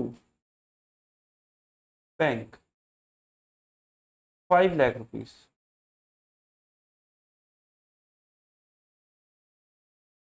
being grant refunded, being grant refunded, हमने ग्रांट को क्या कर दिया, रिफंड कर दिया। अब आपको निकालना है रिवाइज डेप्रिसिएशन। आओ जरा बताओ मुझे, बुक वैल्यू कितनी आ रही होगी एसेट की? भाई 20 लाख रुपए की एसेट में से ग्रांट आपने और डेफर्ड ग्रांट क्यों डाल दिया भाई? नेट मेथड फॉलो करना था, क्या कर दिया? यहाँ पे आएगा एसेट, ये एक मिस्टेक कर दी थी मैंने, ठीक कर दी। एसेट 20 लाख की थी, फिर आपने 8 लाख रुपए से कॉस्ट को कम कर दिया, 12 लाख रह गई। 12 लाख में से 2 लाख का डेप्रिसिएशन हो गया, तो 10 लाख की कॉस्ट रह गई। यहाँ पे कितने की कॉस्ट आ रही होगी? 10 लाख रुपीज की कॉस्ट आ रही होगी, minus sorry plus refund of grant 5 lakh, minus residual value कितनी है आपकी? 4 लाख रुपीज की है सर। लो जी, minus RV divided by life कितनी बची है? 1 साल बीत गया तो 3 बची हैं, तो 15 में से 4 गए 11, डिवाइडेड बाय 3, तो 3.67, 3.67 is my answer for depreciation. Revise depreciation की जो आप एंट्री डालोगे वो डालोगे यहाँ पे depreciation account debit to asset 3.67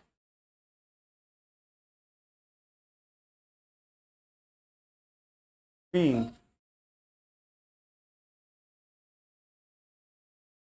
depreciation charged। Question number 11,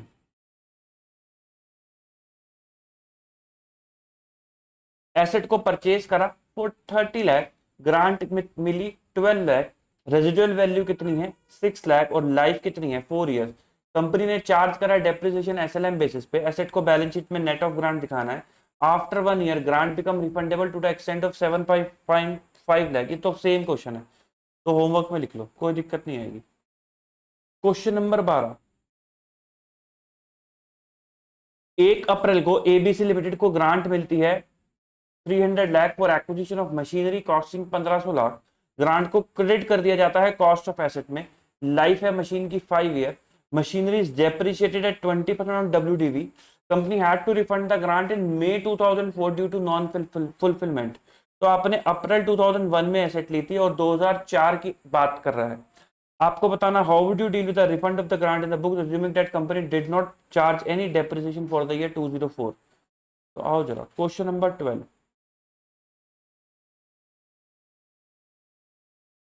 value of, ऐसे लिखो, परचेज कॉस्ट कितनी है? 1500 lakh rupees in lakh, minus grant आपने माइनस करनी है भाई साहब। कितने की ग्रांट है? 300 की ग्रांट है, वो आपने माइनस करनी है। लो मैंने माइनस कर दी 300 की ग्रांट, मेरे पे वैल्यू आ गई 1200 की। ये आ गई value as on 1 April 20x1, minus कर दो depreciation for the year 1 April 20x1 to 31 March 20x2 at the rate 20%, at the rate 20% minus करना है, क्योंकि उसने बोला है कि डब्ल्यूडीवी लगाना है, 20% का रेट है। ठीक है, तो 1200 का 20% हो गया 240। 240 का डेप्रीसिएशन मैंने माइनस कर दिया, मेरी वैल्यू आ गई 960। Value of asset on 31 March 20x2 minus depreciation at 20%, तो 960 का 20% हो गया 192। तो 960 माइनस 192 ये बनता है 768। Value of asset on 31 March 20x3 minus depreciation at 20%, 153.6। 768 minus 153.6, 614.4, 614.4, ये क्या आ गया? ये आ गया आपका वैल्यू ऑफ एसेट ऑन 31 मार्च 04। यहां पे आपने ग्रांट का रिफंड कर दिया, ऐड रिफंड ऑफ ग्रांट। कितने की ग्रांट थी? 300 की ग्रांट थी, तो वैल्यू आ गई 914.4। कितनी वैल्यू आ गई? 914.4। Question number 13, A limited purchase करता है machinery for 40 lakh, useful life 4 year, residual value 8 lakh, government grant मिली है 16 लाख की। Show general entry to be passed at the time of refund of grant in the third year and the value of fixed assets if the grant is credited to fixed assets account या grant is credited to deferred grant account। तो दोनों केसों में entry करनी है जी, दोनों केसों की रिफंड की एंट्री करनी है।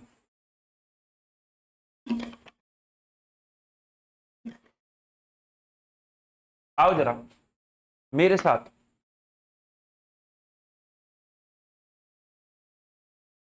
क्वेश्चन नंबर 13, अगर जो आपने लगाया है ग्रॉस मेथड तो क्या होगा, और अगर जो आपने लगाया है नेट मेथड तो क्या होगा? तो आपने मशीनरी परचेज करी थी 40 लाख रुपीस की, 8 लाख की आरवी थी, और 16 लाख रुपए आपने ग्रांट के अंदर डाल दिए होंगे, डेफर्ड ग्रांट के अंदर। तो 40 लाख आपका जो डेप्रीसिएशन था, अब वो कहता है रिफंड के टाइम की एंट्री कर दो बस। तो ऑन रिफंड ऑफ ग्रांट आप क्या एंट्री करोगे? आप कहोगे deferred grant account debit, profit and loss account debit to bank. Deferred grant कितनी होगी? डेफर्ड ग्रांट होगी 16 lakh.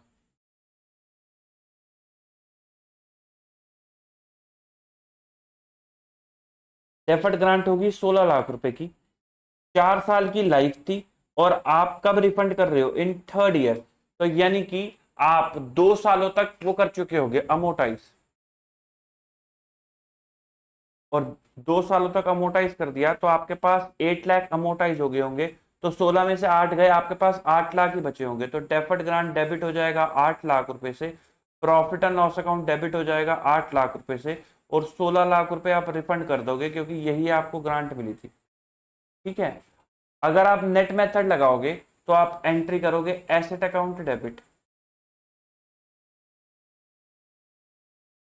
To bank 16 lakh.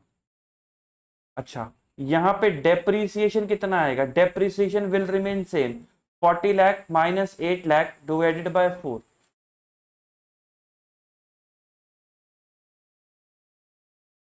40 minus 8 divided by 4, 8 lakh.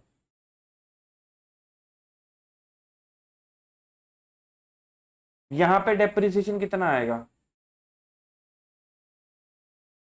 भाई आपकी एसेट की वैल्यू कितनी आ रही होगी? जब आपने ग्रांट क्रेडिट कर दी होगी तब आपने डेप्रीसिएशन कितना निकाला होगा? आओ जरा।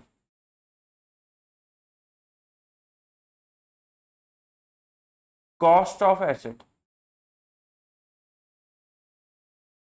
40 लाख माइनस ग्रांट 16, तो 40 माइनस 16 हो गया 24। 24 और 2 सालों का depreciation minus depreciation, 24 minus RV कितनी है? 8 लाख।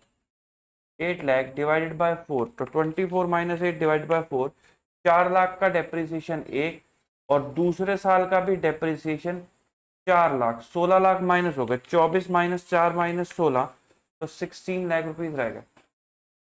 वैल्यू ऑफ एसेट कितनी आ रही होगी? 16 लाख रुपीज की आ रही होगी, सॉरी 8 लाख माइनस हो तो 16 लाख रह गए। ये आ रही होगी वैल्यू ऑफ एसेट। फिर इसके अंदर जब आपने ग्रांट रिफंड कर दी तो 16 लाख फिर से जुड़ गए, तो वैल्यू आ रही होगी 32 लाख। तो रिवाइज डेप्रीसिएशन कितना आएगा? रिवाइज डेप्रिसिएशन आएगा 32 लाख माइनस 8 लाख। अब 2 ही साल बचे हैं 4 में से, तो डिवाइडेड बाय 2, तो 32 - 8 डिवाइड बाय 2, 12 लाख का डेप्रिसिएशन आएगा हर साल का।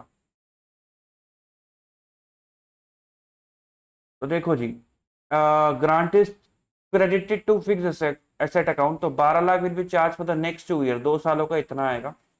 और ये फिर उन्होंने डेफर्ड ग्रांट वाली एंट्री लिख रखी है, जो हमारा आंसर सेम आ रहा था। ठीक है, question number 17, viva limited received specific grant of ₹30 lakh for acquiring the plant of 150 lakh during the year 16-17, जिसकी यूजफुल लाइफ कितनी है? 10 साल। 10 साल की यूजफुल लाइफ है। प्लांट कितने का है? 150 लाख का। ग्रांट कितने की मिली है? 30 लाख की। ग्रांट जो मिली है उसको क्रेडिट करना है डेफर्ड इनकम के अंदर, बैलेंस शीट के अंदर, और was not deducted from the cost of plant during the year 19-20 due to non compliance of condition laid down by for the grant, company had to refund the grant to the government, whole of the grant to the government. तो भाई साहब आपको grant मिली कब थी? आपको grant मिली थी 16-17 के अंदर। ठीक है, और आपने ड्यूरिंग द ईयर 19-20 आपने वो ग्रांट क्या कर दी? रिफंड कर दी। तो 17 आपको ग्रांट मिली थी, 18 और 19 और 20 के अंदर आपने रिफंड कर दी। Balance of the deferred income कितना आ रहा था? 21 लाख, और return down value of the plant was 105 lakh. What should be the treatment of refund of the grant and the effect of cost of fixed assets and the amount of depreciation to be charged for 19-20 in profit and loss account? तो भाई साहब deferred grant पे depreciation पे कोई impact नहीं पड़ता। तो on refund, जब आप रिफंड करोगे ग्रांट का, तो आप क्या एंट्री डालोगे? आप एंट्री डालोगे deferred grant account debit 21 lakh rupees से, प्रॉफिट एंड लॉस अकाउंट कितने से करोगे? 9 लाख रुपीज से, क्योंकि आपको 30 लाख का रिफंड करना है to bank. 30 lakh pink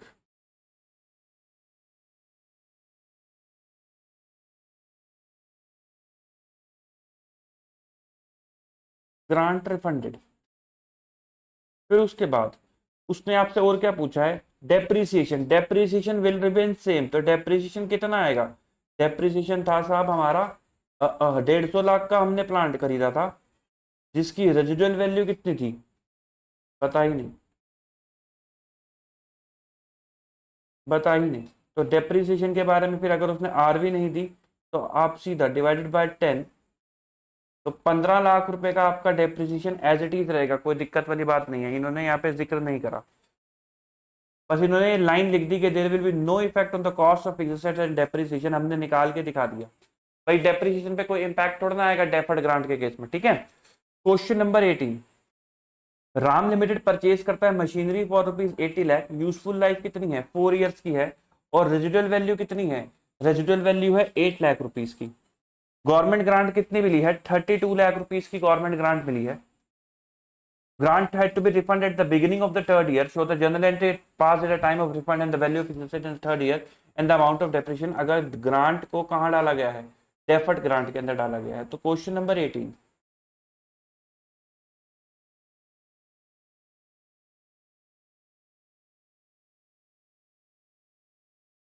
on refund deferred grant account debit, profit and loss account debit to bank. बताओ जी, beginning of the third year में आपने पूरी की पूरी ग्रांट 32 लाख वापस कर दी, 32 लाख।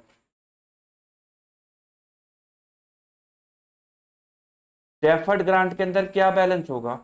आपको 32 लाख की ग्रांट मिली थी, और लाइफ थी 4 ईयर्स की, और beginning of the third year मतलब 2 साल आपने अमोटाइज कर दिए होंगे। तो 32 डिवाइड बाय 4 इंटू 2, तो 16 लाख आपने अमोटाइज कर दिए होंगे। तो बैलेंस कितना बचा होगा? 32 माइनस 16, 16 लाख रुपए। और प्रॉफिट एंड लॉस अकाउंट में कितना आएगा? 16 लाख रुपए। Depreciation would be same, depreciation कितना आएगा? 80 minus 8 divided by 4, 80 lakh minus 8 lakh divided by 4, 72 divided by 4, 18 lakh. तो 18 लाख रुपए का आपका डेप्रिसिएशन सेम रहेगा। ठीक है, यही इन्होंने यहाँ पे लिखा हुआ है। Depreciation for each year 18 lakh. Value of fixed assets कितनी आएगी, जो बुक्स में आ रही होगी माइनस डेप्रिसिएशन वही आ जाएगी। बुक्स में कितनी चलो ये निकाल लेते हैं। Value of fixed assets 80 lakh rupees की एसेट थी, इसमें से आपने कितना डेप्रिसिएशन माइनस करना है, 18 लाख का 1 सालों का डेप्रिसिएशन इंटू 2, तो 80 minus 16 is equal to 64 lakh. 64 lakh rupees आपकी एसेट की वैल्यू आ रही होगी। ठीक है, क्योंकि ग्रांट तो आपने डेफर्ड इनकम उसमें डाल दी थी। Beginning of the third year 2 सालों का डेप्रिसिएशन आपने माइनस करा होगा 16 लाख रुपए का, तो 80 माइनस 16 आपकी ये वैल्यू आ रही होगी। हमने कुछ गलत कर दिया क्या, 64 16, अच्छा 18 दूनी 36 होते हैं भाई, 44। मैंने 8 दूनी 16 कर दिया, 18 दूनी 36, कैलकुलेशन मिस्टेक। क्वेश्चन नंबर 23,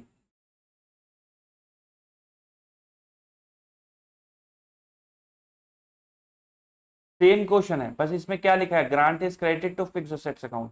क्योंकि राम ने परचेज करा 80 लाख की मशीन, 8 लाख की आरवी, 4 साल की लाइफ, ग्रांट थी 32 लाख की। आपको वो सब चीजें बतानी है, बस ग्रांट को कहाँ डाला गया है, फिक्स्ड एसेट्स अकाउंट के अंदर डाला गया है। तो आओ जरा क्वेश्चन नंबर 23, ऑन रीफंड आप क्या एंट्री करोगे, क्या डेफर्ड ग्रांट यूज करोगे, नहीं सर, अब हम यूज करेंगे कॉस्ट ऑफ एसेट, क्योंकि हमने एसेट के अंदर क्रेडिट करा था, तो इस बार हम एसेट के अंदर डेबिट कर देंगे 32 लाख रुपीज।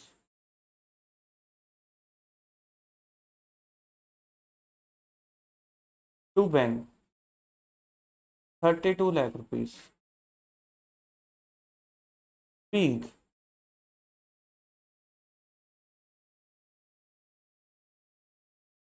ग्रांट रिफंडेड, हमने कर दी थी रिफंड ग्रांट का।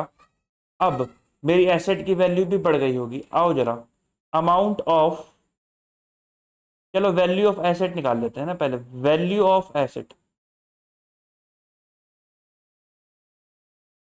परचेज कॉस्ट क्या थी सर, परचेज कॉस्ट थी 80 लाख रुपीज की, माइनस कर दी ग्रांट। ग्रांट कितनी थी, 32 लाख रुपीज, तो 80 माइनस 32, 48 लाख। ठीक है, माइनस डेप्रीसिएशन, आओ जरा 48 लाख की वैल्यू आ रही है, और माइनस रेजिडुअल वैल्यू कितनी है 8 लाख रुपीज की, डिवाइडेड बाय लाइफ कितनी है 4 इयर्स की, तो 48 माइनस 8 डिवाइडेड बाय 4, तो 10 लाख का डेप्रिसिएशन। तो ये मैंने माइनस कर दिया पहले साल का, और ये मैंने माइनस कर दिया डेप्रीसिएशन दूसरे साल का। तो 48 लाख माइनस 20 लाख, तो 28 लाख रुपीज की मेरी एसेट की वैल्यू आ रही होगी, जब मैंने 2 सालों का डेप्रिसिएशन माइनस करा, क्योंकि ग्रांट को हमने कब रिफंड करा है, इन द थर्ड ईयर। ठीक है, फिर आपने रिफंड कर दिया, तो add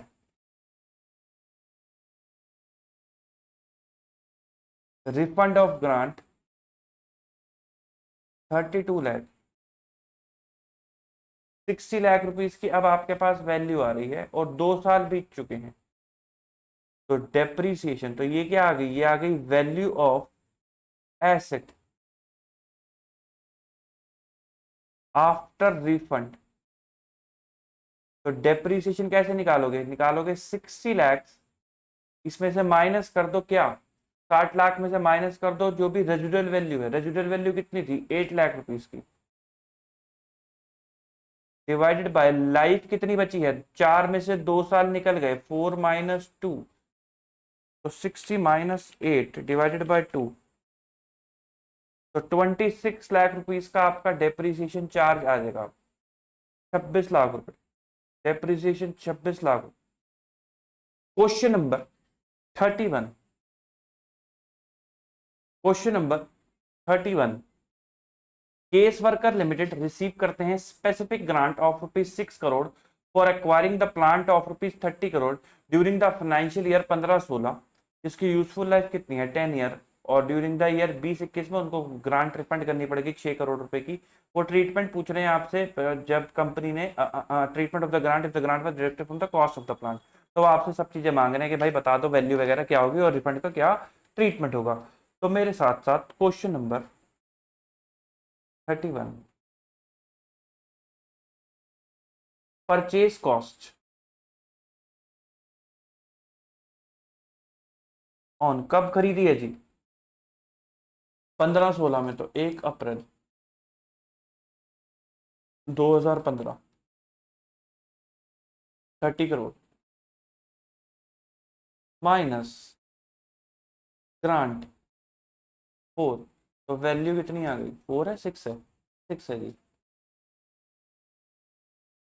24 minus depreciation for 2016 24 minus RV कितनी है जी, आरवी की कोई इंफॉर्मेशन नहीं है 0 divided by 10 2.4 minus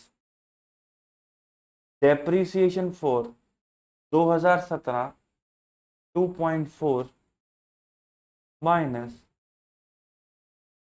depreciation for 2018 2.4 minus depreciation for 2019 2.4 minus refund कब करी है, रिफंड करी है 20-21 के अंदर, माइनस डेप्रिसिएशन फॉर 2020 2.4। तो बताओ जी कितने 2.4 हो गए, 2.4 इंटू 1 2 3 4 5 साल हो गए, माइनस इंटू 5 तो 24 माइ 12, तो 12 की वैल्यू होगी एड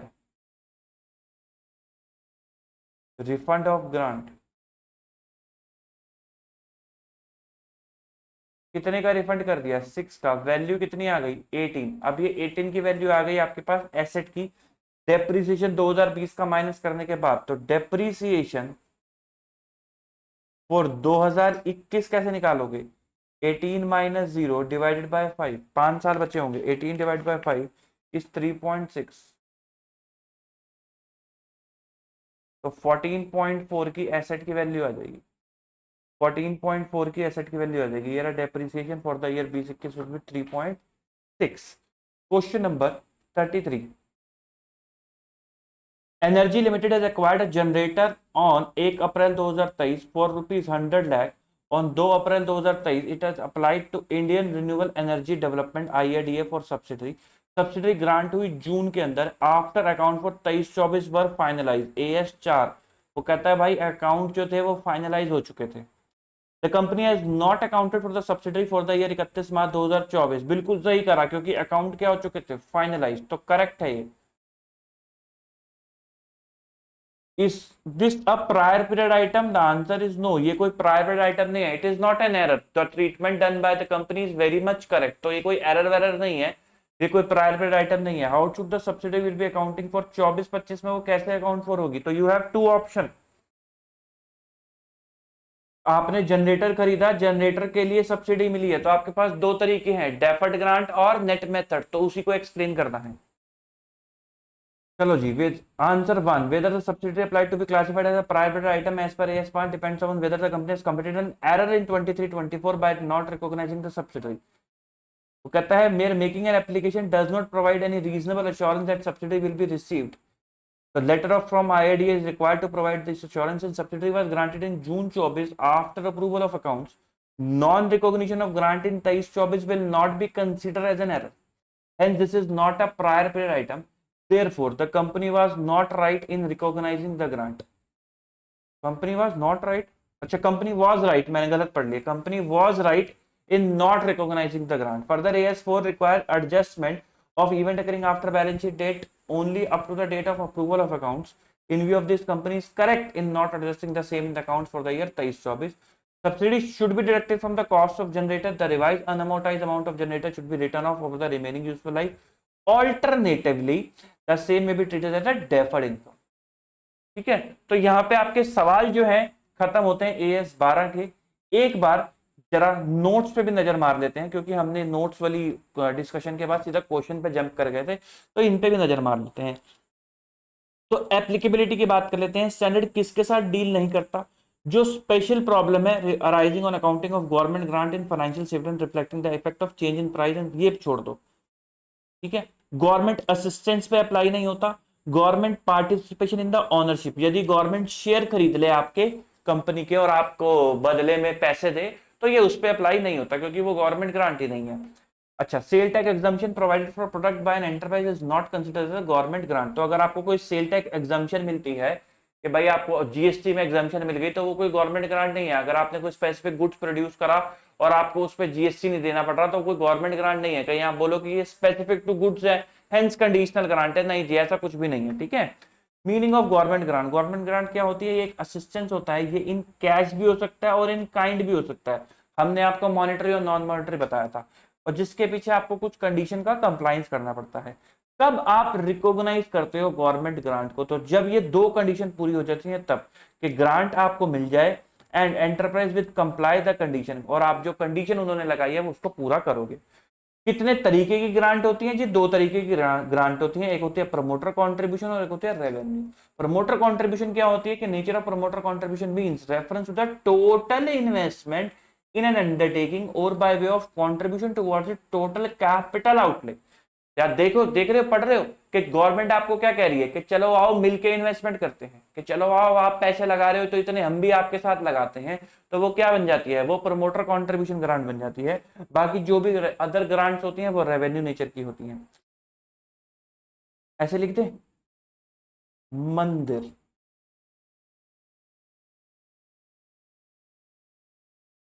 खुलवाना, रेवेन्यू नेचर में मंदिर में दान देना, ठीक है। मेरा थोड़ा ना टैबलेट पता नहीं क्यों इश्यू कर रहा है लिखने के अंदर, तो थोड़ा सा राइटिंग इससे गलत आ रही है, मतलब गलत मतलब पहले से और बुरी आ रही है ठीक है, राइटिंग पे ना पहले से और बुरी आ रही है, वो टैबलेट पे पता नहीं आज सुबह से क्या इश्यू हो रहा है, तो थोड़ा सा मैनेज कर लेना। Accounting for government grant, government grant की अकाउंटिंग कैसे? या तो कैपिटल अप्रोच रखती है, यानी कि जैसे फॉर प्रमोटर कंट्रीब्यूशन, इसके अंदर आप कैपिटल रिजर्व के अंदर डाल देते हो अमाउंट को। इनकम अप्रोच लगती है अदर ग्रांट के अंदर, इसके अंदर आप प्रॉफिट एंड लॉस अकाउंट के अंदर डालते हो। या फिर डेफर्ड ग्रांट, डेफर्ड ग्रांट कब डालते हो? अगर कंडीशंस अटैच होती हैं।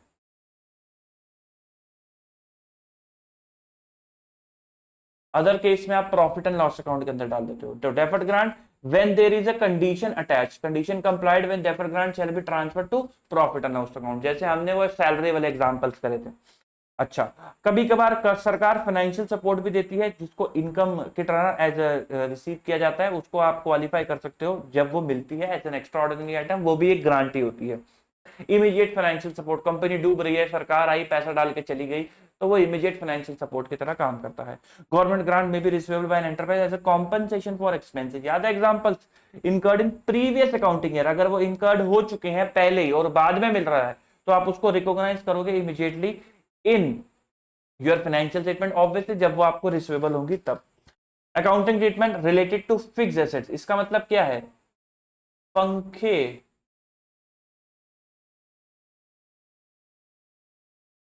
परचेस के लिए ग्रांट। प्राइमरी कंडीशन क्या है कि qualifying for them should be purchase करना होगा, या तो पंखे खरीदने होंगे या पंखे खुद से बनाने होंगे। सच एसेट्स दो मेथड है, या तो ग्रॉस मेथड है या फिर नेट मेथड है। ग्रॉस मेथड में क्या करोगे? आप डेफर्ड इनकम में डाल दोगे। नेट मेथड में क्या करोगे? Shown as deduction. Journal entry क्या करोगे? Bank account debit to deferred grant, और यहाँ पे क्या करोगे? Bank account debit to assets. अगर आपको फ्री ऑफ कॉस्ट मिली है तो नॉमिनल वैल्यू पे दिखाते हो, जैसे कि 100 हमने ₹1 पे दिखाई थी, हमने इसकी आपको एंट्री भी करवा दी थी। रिफंड ऑफ ग्रांट, अगर रेवेन्यू नेचर की है तो deferred grant account debit to bank account, और अगर अगर आपने रेवेन्यू को पीएनएल में डाल रखा है तो पीएनएल अकाउंट डेबिट टू क्या कहते हैं? To bank. कैपिटल नेचर की है तो capital reserve to bank. Fixed assets की है तो ग्रॉस मेथड लगा रखा था तो डेफर्ड ग्रांट टू बैंक। और अगर नॉन डेप्रिशिएबल एसेट के लिए रिसीव, अगर नॉन डेप्रिशिएबल एसेट के लिए आपको ग्रांट मिली होगी तो आपने कहां डाली होगी पता है?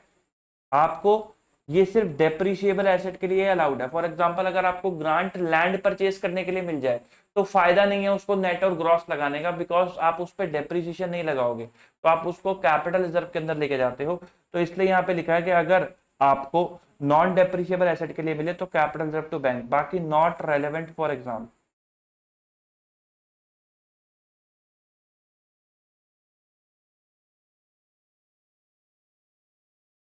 नॉट रेलेवेंट फॉर एग्जाम, ठीक है।